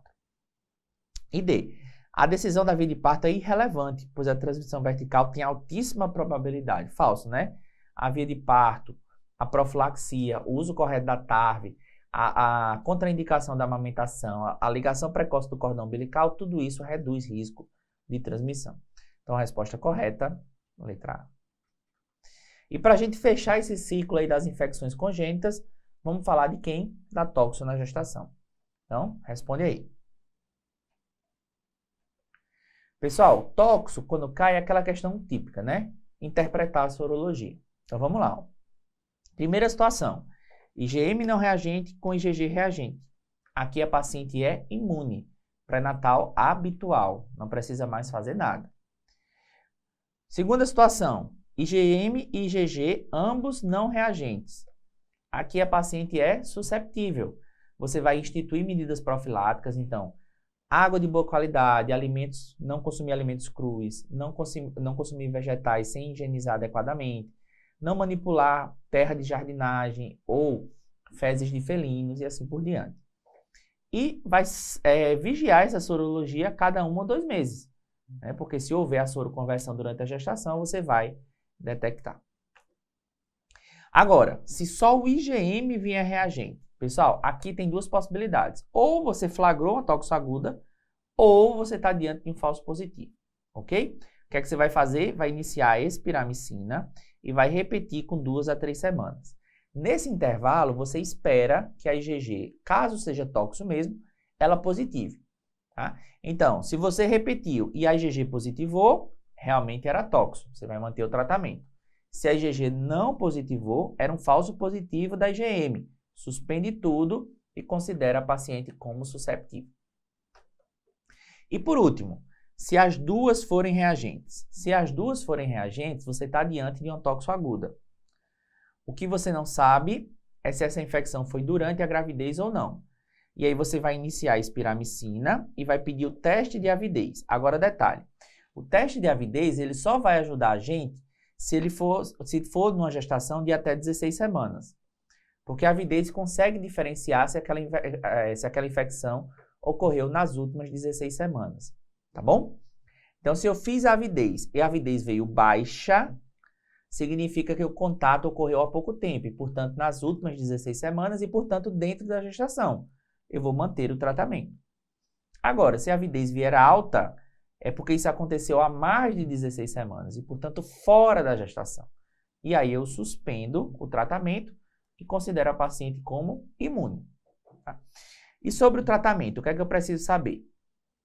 Nos quadros abaixo de 16 semanas, a gente vai optar pela espiramicina, que é uma droga que não cruza a barreira placentária, diminui a presença do toxoplasma no território placentário e, com isso, reduz o risco de transmissão vertical. A partir de 16 semanas, ou se houver evidência de infecção fetal, o tratamento é tríplice, com sulfadiazina, pirimetamina e o ácido folínico, para tratar também o feto, ok? Se eu tenho uma suspeita de toxo aguda, a partir de 18 semanas, eu vou fazer a amniocentese. Se a amniocentese for normal e o ultrassom não mostrar alteração, eu volto para a espiramicina. Por quê? Porque aí não tem infecção fetal. Aí eu descalono o tratamento. Agora, se um dos dois for positivo, eu mantenho o esquema tríplice. Por quê? Porque aí já tem infecção fetal confirmada. Outro detalhe, se o diagnóstico for tardio, pessoal, ali por volta de 28, 30 semanas, a chance de transmissão vertical é muito grande. Então, você vai direto para o esquema tríplice, inclusive você pode dispensar a amniocentese, porque a chance de haver transmissão vertical é tão grande que você já vale a pena começar lá o tratamento, tá bom? Então, vamos aqui para a nossa questão. Vejam lá. Gestante, 29 anos, primigesta, 18 semanas, comparece à consulta com resultado sorológico para toxoplasmose, IgM reagente e IgG reagente. O teste de avidez realizado simultaneamente indica alta avidez. Pessoal, essa avidez com 18 semanas ajuda a gente? Não. Eu vou considerar a infecção do mesmo jeito. a avidez só serve até a 16ª. A ultrassonografia fetal não revela alterações, porém a amniocentese resultou positiva. Ela fez a amniocentese positiva. Nesse caso, qual a terapia medicamentosa está indicada? Então, veja, aqui ficou fácil, né? Essa avidez não me ajuda em nada, né? Eu já tenho 18 semanas, fiz a amniocentese. Se a amniocentese é positiva, eu tenho infecção fetal. Então, é esquema tríplice. Sulfadiazina, pirimetamina e o ácido folínico. Bom? Então, a gente elimina as outras opções. Resposta B de bola. Vamos dar continuidade agora a uma aposta minha, tá? Eu estou apostando que nas provas desse ano vão cair questões sobre suplementação, porque também a gente teve novidade aí ao longo do ano. Então, tenta responder essa daí. Pessoal, vejam só. O que é que a gente precisa fazer de suplementações na gestação, tá? Então, veja. O ferro profilático, ele deve ser feito para prevenção das anemias. Lembrar que a gente suplementa ferro em hemoglobina normal a partir de 11. O ponto de corte do segundo trimestre é um pouco mais baixo. Tem lugar que fala 10,5, tem lugar que fala 10,7 e o SUS Bahia já cobrou 10,5 na prova, tá? Você deixa para iniciar no segundo trimestre, ali por volta da 20ª semana, por causa dos efeitos colaterais. E a dose é de 30 a 60 miligramas de ferro elementar. Se fosse tratamento, seria de 120 a 240 miligramas. O ácido fólico para prevenção dos defeitos de fechamento do tubo neural. Lembrar que no baixo risco é 0,4 miligrama dia, de preferência iniciado 30 dias antes da concepção e mantido até o primeiro trimestre. No alto risco, 4 miligramas dia, desde 90 dias antes da concepção, de preferência, nem sempre isso é possível. E quem é o grupo de alto risco? Se eu tenho filho anterior acometido por defeito de fechamento do tubo neural, usuários de anticonvulsivantes, síndrome desabsortiva, cirurgia bariátrica, diabetes insulino dependentes ou obesidade a partir de 35 de IMC, beleza? E qual foi a novidade que a gente teve? Pessoal, a novidade que a gente teve foi em relação ao cálcio, utilizado na prevenção da pré-eclâmpsia. O cálcio agora é recomendado universalmente para todas as gestações, independente do risco. A dose é 1 grama de cálcio elementar, que corresponde a 2,5 gramas do carbonato de cálcio. Ele deve ser iniciado a partir da 12ª semana e mantida até o parto. Qual é a melhor hora da gente fazer? Tem que ter 2 horas de intervalo em relação ao ferro. Então, não pode fazer cálcio e ferro juntos. Então, eles recomendam ingerir à noite, de preferência com leite ou frutas, para otimizar essa absorção, tá bom? Outros suplementos não estão recomendados de rotina, certo? Mas a vitamina D, ela tem uma recomendação agora da Endocrine Society, tá? Mas é só a Endocrine Society que recomenda, as outras instituições não. E o ômega 3, a Febrasgo recomenda no 3º trimestre, 1 grama de DHA, né, para melhorar o desenvolvimento do sistema nervoso central e dos olhos, tá bom? Mas não é uma recomendação universal. Então vamos lá. Uma gestante vem à consulta iniciar seu pré-natal. Atualmente está com 8 semanas de amenorreia e essa é sua primeira gestação e está assintomática. No exame físico não apresenta alterações, tá? O médico solicita os exames necessários e orienta imunizações. No que diz respeito às suplementações, o que é que está correto afirmar? Então, letra A. A prevenção das alterações do tubo neural não pode ser mais realizada, pois só demonstra eficácia se é iniciada antes da gestação. Não, é o ideal, mas você pode iniciar ao diagnóstico, não tem problema. B. O cálcio deve ser iniciado imediatamente, assim como o ferro. Não. O cálcio é a partir de 12 e o ferro no 2º trimestre. Então, aqui está errado. C. Deve ser prescrito obrigatoriamente um multivitamínico? Não. O que a gente tem realmente recomendação é ferro, ácido fólico e cálcio. O resto não é recomendado. E D. O uso do ômega 3 poderá ser avaliado no 3º trimestre. Pode. A Febrasgo, por exemplo, recomenda. Então, a letra D é a nossa resposta mais adequada. Bom? Beleza, pessoal. Abortamentos, né, sangramentos do 1º trimestre cai no SUS Bahia. Então, vamos tentar responder aqui essa questão. Então, vamos lá, pessoal. Quando cai, é simples. Tipo e conduta. Então, vamos lembrar os tipos e as condutas. Então, vamos lá.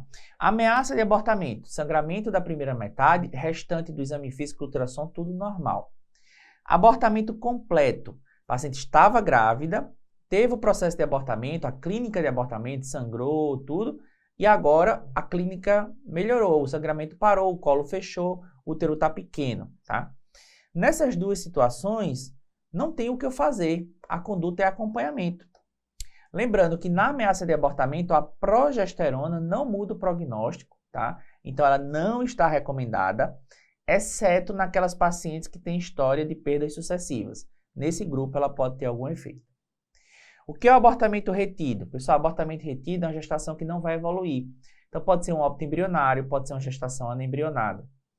E o abortamento incompleto é aquela situação onde o processo de abortamento começou, mas ainda não terminou.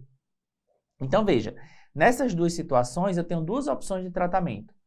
Ou manter em conduta conservadora, esperando o abortamento começar ou se completar de forma espontânea, ou fazer o esvaziamento uterino. As duas condutas são possíveis, vai depender da preferência da paciente.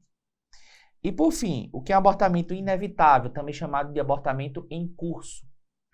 É aquela situação onde a paciente está classicamente abortando naquele momento. Então, ela tem dor, tem sangramento, o colo está aberto, expulsando material. E o abortamento infectado? É aquela situação onde eu tenho um abortamento inevitável ou incompleto, ou seja, o abortamento está acontecendo, e a paciente tem sinais infecciosos. O que costuma aparecer na prova é a febre, tá? Nessas duas situações, a conduta geralmente recomendada é o esvaziamento, seja para resolver os sintomas, seja para tratar a infecção. Obviamente que no abortamento infectado, você vai associar antibiótico terapia. Tranquilo? Então, bora lá. Paciente de 25 anos, primigesta, comparece à emergência com queixa de atraso menstrual de 7 semanas e sangramento vaginal de pequena intensidade. Vermelho vivo, com cólica leve. Começou às 12 horas. Ela realizou um teste de gravidez domiciliar que resultou positivo. Exame físico, pressão arterial normal, frequência cardíaca, temperatura, tudo certo. O exame abdominal também. Toque vaginal, o colo está fechado. Pessoal, e aí eu vou deixar uma dica, ó. As formas do abortamento que começam com IN, tem o colo aberto. Joia? Então, se o colo está fechado, eu venho aqui nas alternativas e já excluo o que começa com IN, porque IN teria o colo aberto. Qual é o diagnóstico provável? Então, vamos lá. Pessoal, por que não é abortamento inevitável? Porque abortamento inevitável teria clínica de abortamento, então sangramento, dor, colo aberto, né? Gravidez anembrionada é aquela situação onde o saco gestacional se desenvolve, mas o embrião não. Então, a gestação não é evolutiva. E o abortamento retido também, né? Então, a letra B e a letra D, na verdade, é a mesma coisa, tá certo? Aqui não, aqui tá tudo bem. Até onde a gente sabe, não tem uma gestação não evolutiva. Até onde a gente sabe, a gestação é normal. Então, não vou marcar a letra B nem a letra D. Com os dados que eu tenho, o que é que eu posso afirmar? Que é uma ameaça de abortamento, ou seja, é um sangramento no início da gravidez, com o restante tudo normal. Então, aqui a resposta é a letra C de casa. Tá bom?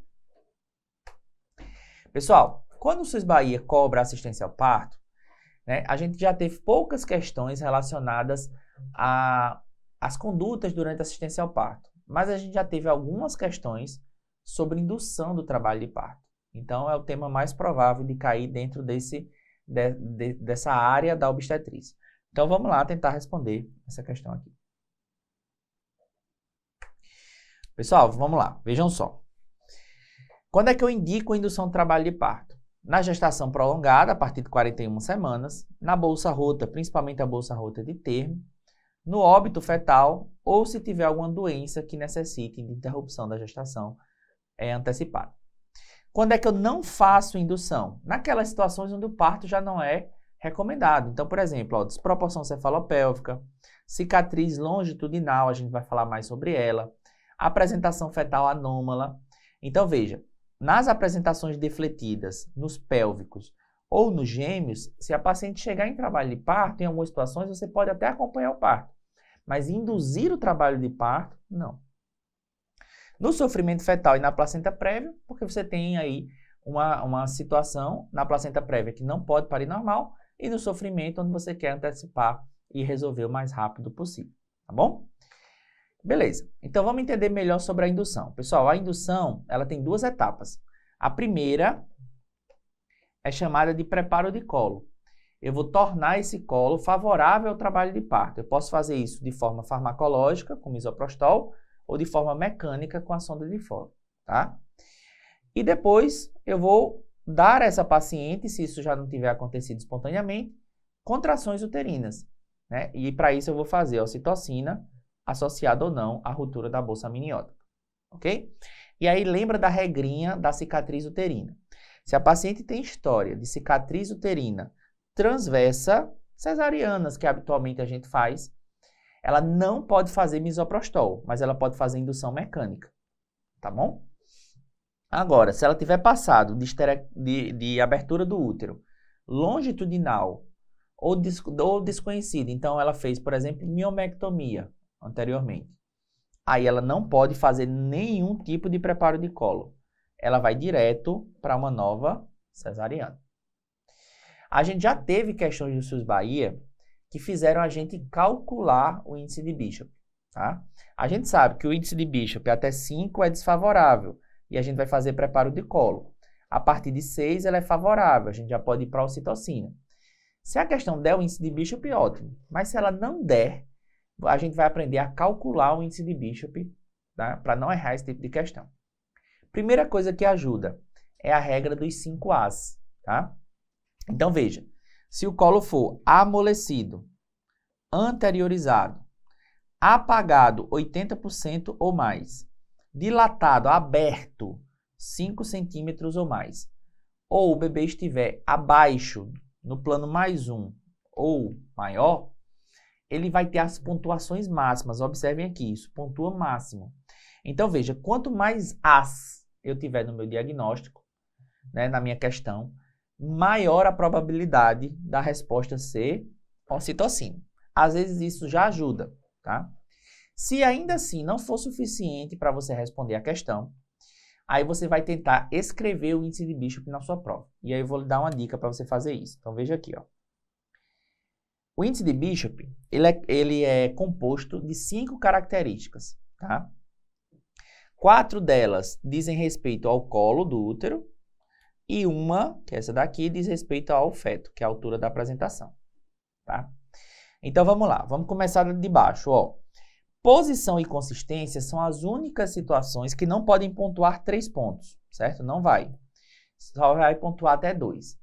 Então você já sabe o que é o melhor, que é anterior e amolecido. O contrário de anterior e amolecido é o quê? É posterior e firme. Então posterior e firme pontua 0. E o que está no meio é intermediário, tá certo? Aí você já matou essas duas.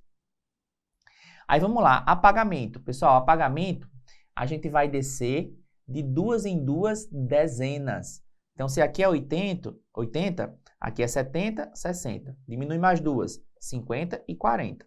A partir de 30 para baixo, é tudo 0. Beleza? A dilatação, você já sabe o que é mais, que é 5, né? Então, você vai diminuindo de 2 em 2 unidades. Então, aqui, ó, é 4 e 3, 2 e 1 e 0, não vai pontuar nada. Beleza? E por último, a altura da apresentação. A altura da apresentação, você diminui 2 planos aqui, então 0 e menos 1. Depois, o plano menos 2, que é o número 2. E do plano menos 3 para cima não pontua nada. Certo? Então, se você fizer essa regrinha do 2, você consegue deduzir o índice de Bishop. Fica fácil. Joia? Então, bora lá. Ó. Uma mulher, tessigesta e secundípara, 2 partos vaginais anteriores. Então, veja, ela tem partos vaginais, ela não tem cesarianas. Encontra-se com 41 semanas e 2 dias. Então, ela tem indicação de indução. Busca atendimento porque não teve trabalho de parto, tá? Ultrassonografia mostrava um índice de líquido amniótico normal, um peso fetal estimado normal, Doppler normal, tudo certo. O exame físico, a ausência de dinâmica uterina, né? Altura uterina compatível, então a paciente não está em trabalho de parto. Ou seja, se ela não está em trabalho de parto, tem mais de 41 semanas, ela tem indicação de indução. Se ela tem indicação de indução, vamos ver se ela precisa de preparo de colo ou vamos ver se ela precisa de ocitocina. Ou seja, a gente vai precisar calcular o índice de Bishop. E veja, quando a gente olha aqui para o toque vaginal, ó, a questão não deu o índice de Bishop. Ela descreveu o índice de Bishop. E aí você tem que calcular, tá certo? E aí a gente vai calcular baseado naquela regrinha que a gente acabou de comentar com vocês. Vamos começar daqui, ó. Amolecido, a gente lembra o A de amolecido. Então aqui já pontuou 2 pontos. E, ó, a posição. Lembra que o que está no meio pontua 1, né? Porque essas duas características só pode pontuar 0, 1 ou 2. Então aqui já é mais um ponto. Então ela já tem 3 pontos aqui, tá? Vamos do apagamento? Lembra que o apagamento máximo é 80 para pontuar, né? A partir de 80. E a gente vai descendo de 2 em 2 dezenas, né? Então aqui teria o quê? 60 e 70. Então aqui, ó, 60%, ela pontuaria 2 pontos. Tá bom? Vamos para a dilatação agora, ó. Dilatação começa em 5 e a gente vai diminuindo de 2 em 2 unidades, né? Então 5 seria depois 3 e 4, né? Depois seria 1 e 2. Então esses 2 aqui vai pontuar 1 ponto. Então, minha gente, só aqui, ó, eu já tenho meus 6 pontos. Beleza? Sem nem olhar aqui para o plano. Mas o plano também pontuaria mais 1 ponto aqui, ó. Tá? Então, a gente teria um Bishop aqui de quanto? O Bishop dessa paciente é 7. Tranquilo? Então, assim você resolve a questão, tá? Do jeito que ela vier. Então, qual é a conduta mais indicada? Cesariana imediata? Não, ela tem indicação de indução. Aguardar por mais 24 a 48 horas? Não, certo? Que já tem indicação. C. Internar para indução com misoprostol para maturação cervical, tá? Seguido de ocitocina. Não, né, pessoal? Por quê? Ela tem um Bishop favorável, ela não precisa de preparo de colo. E D. Internar para indução de trabalho de parto diretamente com ocitocina, considerando o colo já favorável. Perfeito. Então, resposta, letra D. Tema praticamente certo na sua prova. Cai muito no SUS Bahia. Muito, muito, muito, muito, muito. É um dos temas aí que a gente tem quase todos os anos. Isso é raro no SUS Bahia, tá? Então, vamos lá. Tentar responder aí. Bom, lembrar. Questão de conduta na emergência, ela vai trazer uma pré-eclâmpsia com sinais de gravidade. Quais são mesmo os sinais de gravidade? Sinais e sintomas de iminência, então cefaleia, escótomos, fotofobia, turvação visual, dor epigástrica no quadrante superior direito. Emergência hipertensiva, que para obstetrícia é 160 e ou 110. Ou então se ela chegar com eclâmpsia, síndrome HELP ou lesão de órgão-alvo. Se você deu um diagnóstico de pré-eclâmpsia com sinais de gravidade, isso significa a prescrição de sulfato de magnésio. O objetivo do sulfato de magnésio não é baixar pressão. O objetivo é fazer a profilaxia ou o tratamento da eclâmpsia. Se a paciente também tiver uma emergência hipertensiva, pressão arterial de 160 e ou 110, você vai fazer hipotensão de ação rápida, nifedipina oral e hidralazina venosa. Com o objetivo de normalizar a pressão, não. Com o objetivo de reduzir em torno de 20% para prevenir eventos cardiovasculares. Ok? A partir daí, depois que você estabilizou, iniciou o sulfato, corrigiu pressão, pediu os exames, avaliou o feto, aí você vai decidir a interrupção da gestação, ok? Se a paciente, né, após estabilizar, ela tiver eclâmpsia, síndrome HELP, piora clínica ou materna, tá? Ou sofrimento fetal, você vai interromper imediatamente, independente da idade gestacional. Tá? Então, na presença de qualquer uma dessas coisas, a interrupção independe da idade gestacional. Agora, se ela estabilizou, se ela ficou bem, ela não tem HELP, não tem eclâmpsia, o feto está bem, e do ponto de vista clínico, ela estabilizou depois das suas condutas iniciais. Aí você vai manter até 34 semanas. O Manual do Ministério da Saúde fala em 37, mas eu nunca vi isso cair no SUS Bahia. O SUS Bahia sempre interrompeu com 34. Tá bom? Detalhe, a corticoterapia não atrasa a interrupção. Então, se você decidiu interromper, você não vai esperar o corticoide. E a via de parto é via obstétrica. Então, vamos aqui, ó. Gestante de 38 anos, tecigeste secundípara, 2 partos vaginais anteriores. Comparece para iniciar o pré-natal na 8ª semana. ela tem histórico de hipertensão arterial diagnosticada antes da gestação atual. Opa! Se a paciente tem hipertensão antes da 20ª semana, ou se ela já era sabidamente hipertensa, isso é uma hipertensão crônica. Beleza. Nas gestações anteriores, apresentou elevação pressórica, sendo que o último parto ocorreu com 35 semanas. Então, ela teve desfechos adversos nas gestações passadas. Inclusive, ela era candidata a AS nessa nova gravidez, né? Beleza. Ela aferiu a PA no posto de saúde há 5 dias, registrando 145/95. No exame atual, tá? Ela está com 148/98. Então, ela está confirmada, ela é hipertensa mesmo. Tem obesidade. Não faz uso de medicações antihipertensivas. Com 35 semanas, a paciente apresentou uma cefaleia intensa, epigastralgia, reflexos exacerbados e uma pressão arterial de 160/100. Então, ela tem 2 critérios de gravidade aqui. Ela tem os sinais e sintomas de iminência e ela tem a emergência hipertensiva. Então, eu troco esse meu diagnóstico e agora ela vai ser classificada como pré-eclâmpsia superposta com sinais de gravidade. Tá certo? Então, considerando o quadro clínico, a sinal alternativa que descreve o diagnóstico inicial, o diagnóstico às 35 semanas e a conduta recomendada. Bom, então, o diagnóstico inicial a gente já viu, era uma hipertensão crônica, porque ela já era sabidamente hipertensa. Síndrome HELP ela não tem, porque ela não tem alteração laboratorial. Hipertensão gestacional é aquela que se manifesta após a 20ª semana. E pré-eclâmpsia é aquela hipertensão gestacional que tem lesão de órgão-alvo ou proteinúria associada. Então, já conseguiria eliminar. Agora, ela tem a pré-eclâmpsia superposta, né, com critério de gravidade. Se tem critério de gravidade, tem que usar sulfato de magnésio. Se tem emergência hipertensiva, tem que fazer hidralazina ou nifedipino. Tá? E como ela já tem 35 semanas, ela já vai para a interrupção da gravidez. Qual é a via de parto? Via obstétrica. Então, indução do trabalho de parto. Resposta, letra D. Tá bom?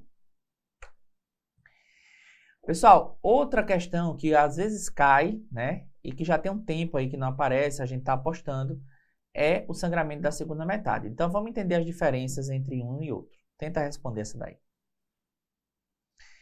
Bom, primeira coisa, separar o diagnóstico, né? O que é descolamento, o que é placenta prévia. Então, lembra dos mnemônicos, ó, DPPNI e prévia, que aí você não erra a questão.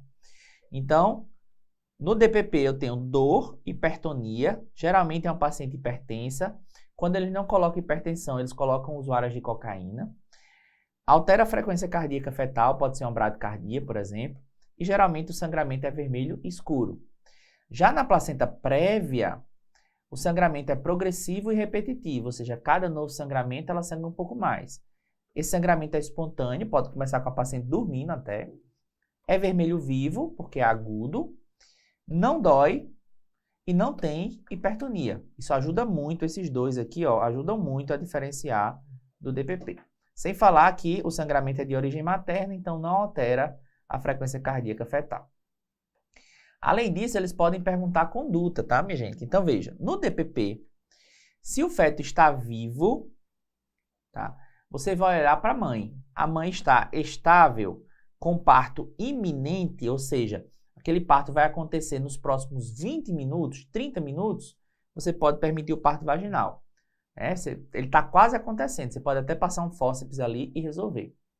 Agora, se ele não for iminente, é para cesariana. Ou então, se a mãe estiver instável, se tiver um sofrimento fetal, se tiver uma evolução mais lenta do que você estava imaginando. Por outro lado, se o feto é morto, aí o que define a conduta é a mãe, né? Mãe estável, você pode até induzir o trabalho de parto. Mãe instável, cesariana. Em qualquer caso, se for possível, se houver dilatação, rompa a bolsa amniótica, porque isso acelera o trabalho de parto, reduz a hipertonia e, consequentemente, diminui a progressão do descolamento e auxilia no diagnóstico se você vir sangue na hora da ruptura da bolsa amniótica. Já a placenta prévia, com sangramento ativo, você vai olhar para a idade gestacional. Se for de termo, não tem dúvida, né? Cesariana. Lembrando que placenta prévia é indicação absoluta de cesariana. Agora, placenta de inserção baixa ou placenta marginal, você pode permitir o parto por via baixa. Agora, se é um bebê pré-termo, prematuro, aí você vai olhar para a estabilidade da mãe. Mãe está estável apesar do sangramento? Sim. Você pode mantê-la em observação e tentar chegar o mais próximo possível do termo. Se não há instabilidade, né, aí a resolução imediata por cesariana. Então vamos lá para a nossa questão, né? Uma gestante de 35 anos, secundípara, com 36 semanas de gestação, apresenta-se no PA com queixa de dor abdominal súbita e intensa, há aproximadamente 1 hora, acompanhada de sangramento escuro e discreto. Então veja, minha gente, ter um sangramento a partir da 20ª semana é um sangramento da segunda metade. Esse sangramento tem dor? Provavelmente é uma questão de descolamento, né? Nega traumatismo ou intercorrências. Ela tem histórico de tabagismo ativo durante a gestação, que é um fator de risco, né? Bom, ao exame, ela tem dor à palpação abdominal, útero endurecido, ou seja, hipertônico, bradicardia, frequência cardíaca fetal abaixo de 110, com variabilidade reduzida. Então, eu tenho sofrimento fetal, né? Tem alteração aí da ausculta fetal. Altura uterina compatível. No exame especular, sangramento escuro. O colo é fechado. Qual a conduta mais adequada e imediata a ser tomada? Letra A, fazer ultrassonografia. Pessoal, na ultrassonografia, a gente só consegue ver o coágulo, que é o que daria o diagnóstico do DPP, em 25 a 50% dos casos. Ou seja, uma ultrassonografia normal não afasta o descolamento, portanto, não deve ser realizada. Iniciar a corticoterapia. Não, minha gente, a DPP é uma emergência. Eu tenho que resolver, tá? C, realizar cesariana de emergência. Aqui está correto, né? Por quê? Porque colo fechado, longe do trabalho de parto, o que me resta aqui de opção é uma cesariana. E letra D, administrar tocolíticos. Está errado por 2 motivos. Primeiro, que ela não está em trabalho de parto. E segundo, que sangramento da segunda metade da gestação, né, DPP, placenta prévia, é contraindicação à tocólise. Você tem que resolver a gestação. Então, a resposta correta, letra C. Bom, e agora vamos falar um pouquinho sobre as condutas na prematuridade. Tenta responder essa daí. Pessoal, diante de um trabalho de parto prematuro, a gente tem 4 condutas a tomar, né, com vistas a melhorar o prognóstico desse bebê que vai nascer prematuro. A primeira delas, e mais importante, é a corticoterapia antenatal com beta ou dexametasona. Ela está recomendada para qualquer paciente com risco iminente de nascimento prematuro nos próximos 7 dias. A droga é feita num ciclo que dura 48 horas e ela está formalmente indicada entre 24 e 34 semanas. Abaixo de 24 e acima de 34, tem algumas controvérsias e geralmente não cai em prova. Tocólise, pessoal, bloquear as contrações. Tá? Só está justificada se a gente for transferir essa paciente ou realizar a corticoterapia. Então, a tocólise dura 48 horas, que é o tempo da corticoterapia, e também é feita entre 24 e 34 semanas. Você vai evitar tocólise em bolsa rota, certo? Se eu tenho suspeita de quadros infecciosos ou de sangramentos, como a gente viu na questão passada, em caso de doença descompensada, então, por exemplo, uma pré-eclâmpsia com gravidade, eu não devo fazer tocólise. Sofrimento fetal ou trabalho de parto avançado, aqui é uma contraindicação relativa, porque na verdade a chance de ter sucesso é muito baixa. Tá? Além disso, neuroproteção com sulfato de magnésio durante o trabalho de parto prematuro, né, para reduzir paralisia cerebral hipóxica isquêmica, abaixo de 32 semanas em fase ativa de trabalho de parto. E a profilaxia do estreptococo do grupo B, que é feita com penicilina cristalina ou ampicilina, para reduzir sepse neonatal precoce. E aqui o que vai guiar a nossa decisão é o SWAB, né? Se eu tenho SWAB positivo, tá, eu vou fazer a profilaxia. Se eu tenho SWAB negativo, eu não vou fazer a profilaxia. No caso do SWAB positivo, você vai fazer profilaxia, com uma única exceção. Então, veja, o SWAB positivo eu só tenho uma exceção. Cesariana eletiva, sem trabalho de parto, com bolsa íntegra. Aí, nesse caso, mesmo com o SWAB positivo, eu não faço. O grande problema é que, na maioria das vezes, o SWAB é desconhecido. Aí no SWAB desconhecido, a gente vai se guiar pelos fatores de risco. São 5.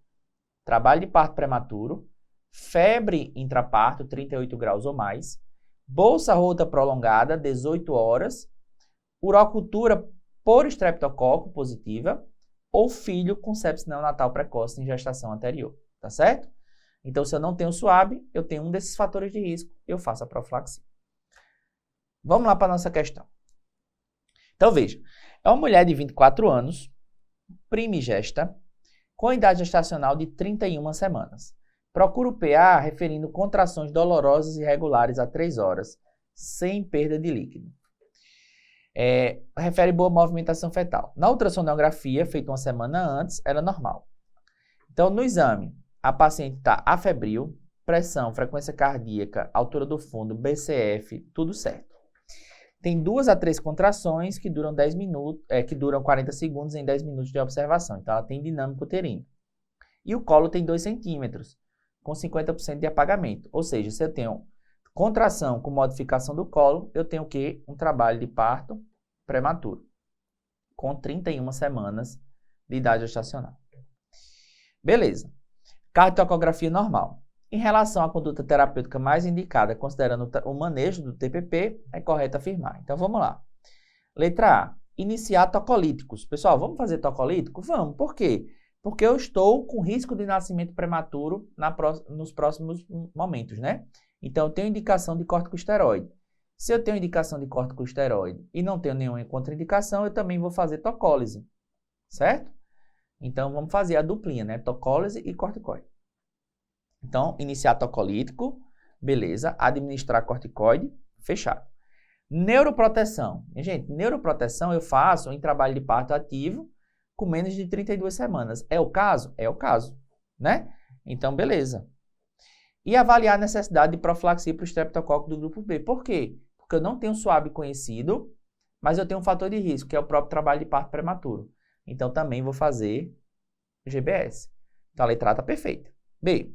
Administrar apenas o sulfato e o corticoide. Não, né? Apenas está errado aqui.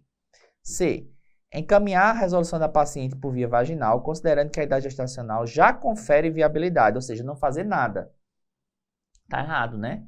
Eu tenho todas aquelas condutas para fazer. Na verdade, eu quero inibir o trabalho de parto. D. Priorizar o repouso no leito e hidratação venosa sem outras intervenções. Falso, né? A gente já falou que ela vai merecer aqui todas as intervenções. Então, resposta, letra A. Bom, e para a gente finalizar nossa semana da aprovação, né, nosso plantão SUS Bahia, vamos falar de bolsa rota, né? Falamos de prematuridade, vamos falar de bolsa rota. Responde aí essa questão. Beleza. Então, pessoal, geralmente quando cai, eles cobram conduta, tá? Então, vou focar aqui na conduta. E a conduta a gente divide por idade gestacional. Então, primeiro, abaixo de 24 semanas.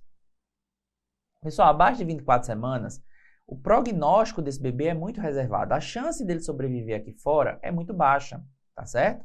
Por quê? Porque tem aumento do risco de infecção. Esse bebê vai nascer com hipoplasia pulmonar, então ele vai ter dificuldade de assumir a respiração depois que nascer. Por causa disso, a gente não deve tomar nenhuma conduta ativa, tá? A gente vai vigiar infecções maternas e o bem-estar até ela completar 24. E aí, se ela chegar nas 24 semanas, aí a gente passa para o outro grupo, né? Entre 24 e 37 semanas, aí a gente tem as condutas a tomar. Então, essa paciente vai ser internada para vigilância clínica, vai fazer corticoide, lembrando que o corticoide ele é feito, né, preferencialmente entre 24 e 34. Vai fazer 7 dias de antibiótico para aumentar o período de latência, que é o tempo entre ela romper bolsa e desencadear o trabalho de parto, né? E aí a gente tem vários esquemas. Geralmente, o esquema que cai na prova é esse primeiro aqui, ó. Azitromicina em dose única, ampicilina venosa por 48 horas e depois amoxicilina oral por mais 5 dias. Geralmente é ele que cai nas provas, tá? Se durante esse acompanhamento a paciente entrar em trabalho de parto e tiver menos de 32 semanas, ela vai fazer sulfato de magnésio para neuroproteção, como a gente já acabou de ver. E como ela vai ter um trabalho de parto prematuro ou uma bolsa rota prolongada, ela também vai fazer profilaxia para o estreptococo. Tranquilo? E se a paciente tiver acima de 37 semanas, ou seja, se for uma paciente de termo, né? Aí não tem dúvida. É interrupção da gestação, via de parto é via obstétrica. E lembrar que quando ela entrar, né, em trabalho de parto, ela vai ter provavelmente um tempo de bolsa rota acima de 18 horas, né? E aí ela vai precisar da profilaxia do estreptococo, tá bom? Beleza, então vamos lá para a nossa questão. Ó, uma mulher de 26 anos primigesta 30 semanas e 4 dias. Então vou anotar aqui, ó, 30 semanas e 4 dias. Procura o PA referindo perda de líquido claro e contínuo a 4 horas, sem febre do abdominal. Ultrassonografia realizada uma semana antes era normal. Ela está febril, pressão, frequência cardíaca, altura de fundo, BCF, tudo certo. Professor, a altura de fundo está reduzida para a idade gestacional. Por quê? Porque rompeu a bolsa, né?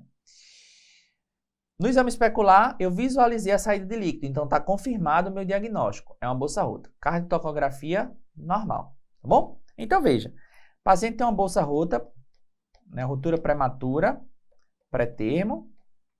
O que é que a gente vai fazer? Como ela está entre 24 e 37, a gente vai tomar as condutas conservadoras. Pessoal, detalhe. Geralmente, a interrupção da bolsa rota ocorre com 34 semanas. Alguns serviços levam até 37. Nunca caiu questão entre 34 e 37. Sempre as questões que caíram foram até 34 semanas, que é para não ter dúvida. Então, dificilmente vai cair uma questão de prematuro tardio, entre 34 e 37. Se cair bolsa rota, provavelmente vai cair até 34 e não vai ter dúvida. Tá bom? Beleza. Então, veja só. Se eu vou internar essa paciente, ela vai fazer vigilância clínica, né? Além disso, ela vai fazer corticoide, tá? Lembrando que ela não vai fazer tocólise. Por que ela não vai fazer tocólise? Ela não vai fazer tocólise porque ela tem uma bolsa rota. É contraindicação. E, além disso, ela vai fazer um antibiótico para latência. Tudo bem? Então, vamos ver aqui, ó, letra A. Administrar antibióticos de amplo espectro para prevenção de corioamnionitis, infecção neonatal, sem necessidade de corticoide. Não. Ela vai fazer antibiótico para latência e também vai fazer corticoide. Então, aqui está errado. B. Indicar a administração de corticoide para maturação pulmonar fetal, antibiótico profilaxia, além de monitorização rigorosa. Perfeito. C. Manter a paciente em observação sem intervenção farmacológica. Está errado. E D. Promover a resolução da gestação por via vaginal, considerando a idade gestacional. Não, a gente quer levar mais para frente, pelo menos até 34. Aqui também está errado. Resposta correta, B de bola. Tudo bem? Pessoal, era isso. Espero que vocês tenham gostado. Se ficou alguma dúvida, manda, a gente vai responder todo mundo. Uma excelente prova para vocês. A gente se encontra nos eventos de véspera e na correção ao vivo. Forte abraço a todos.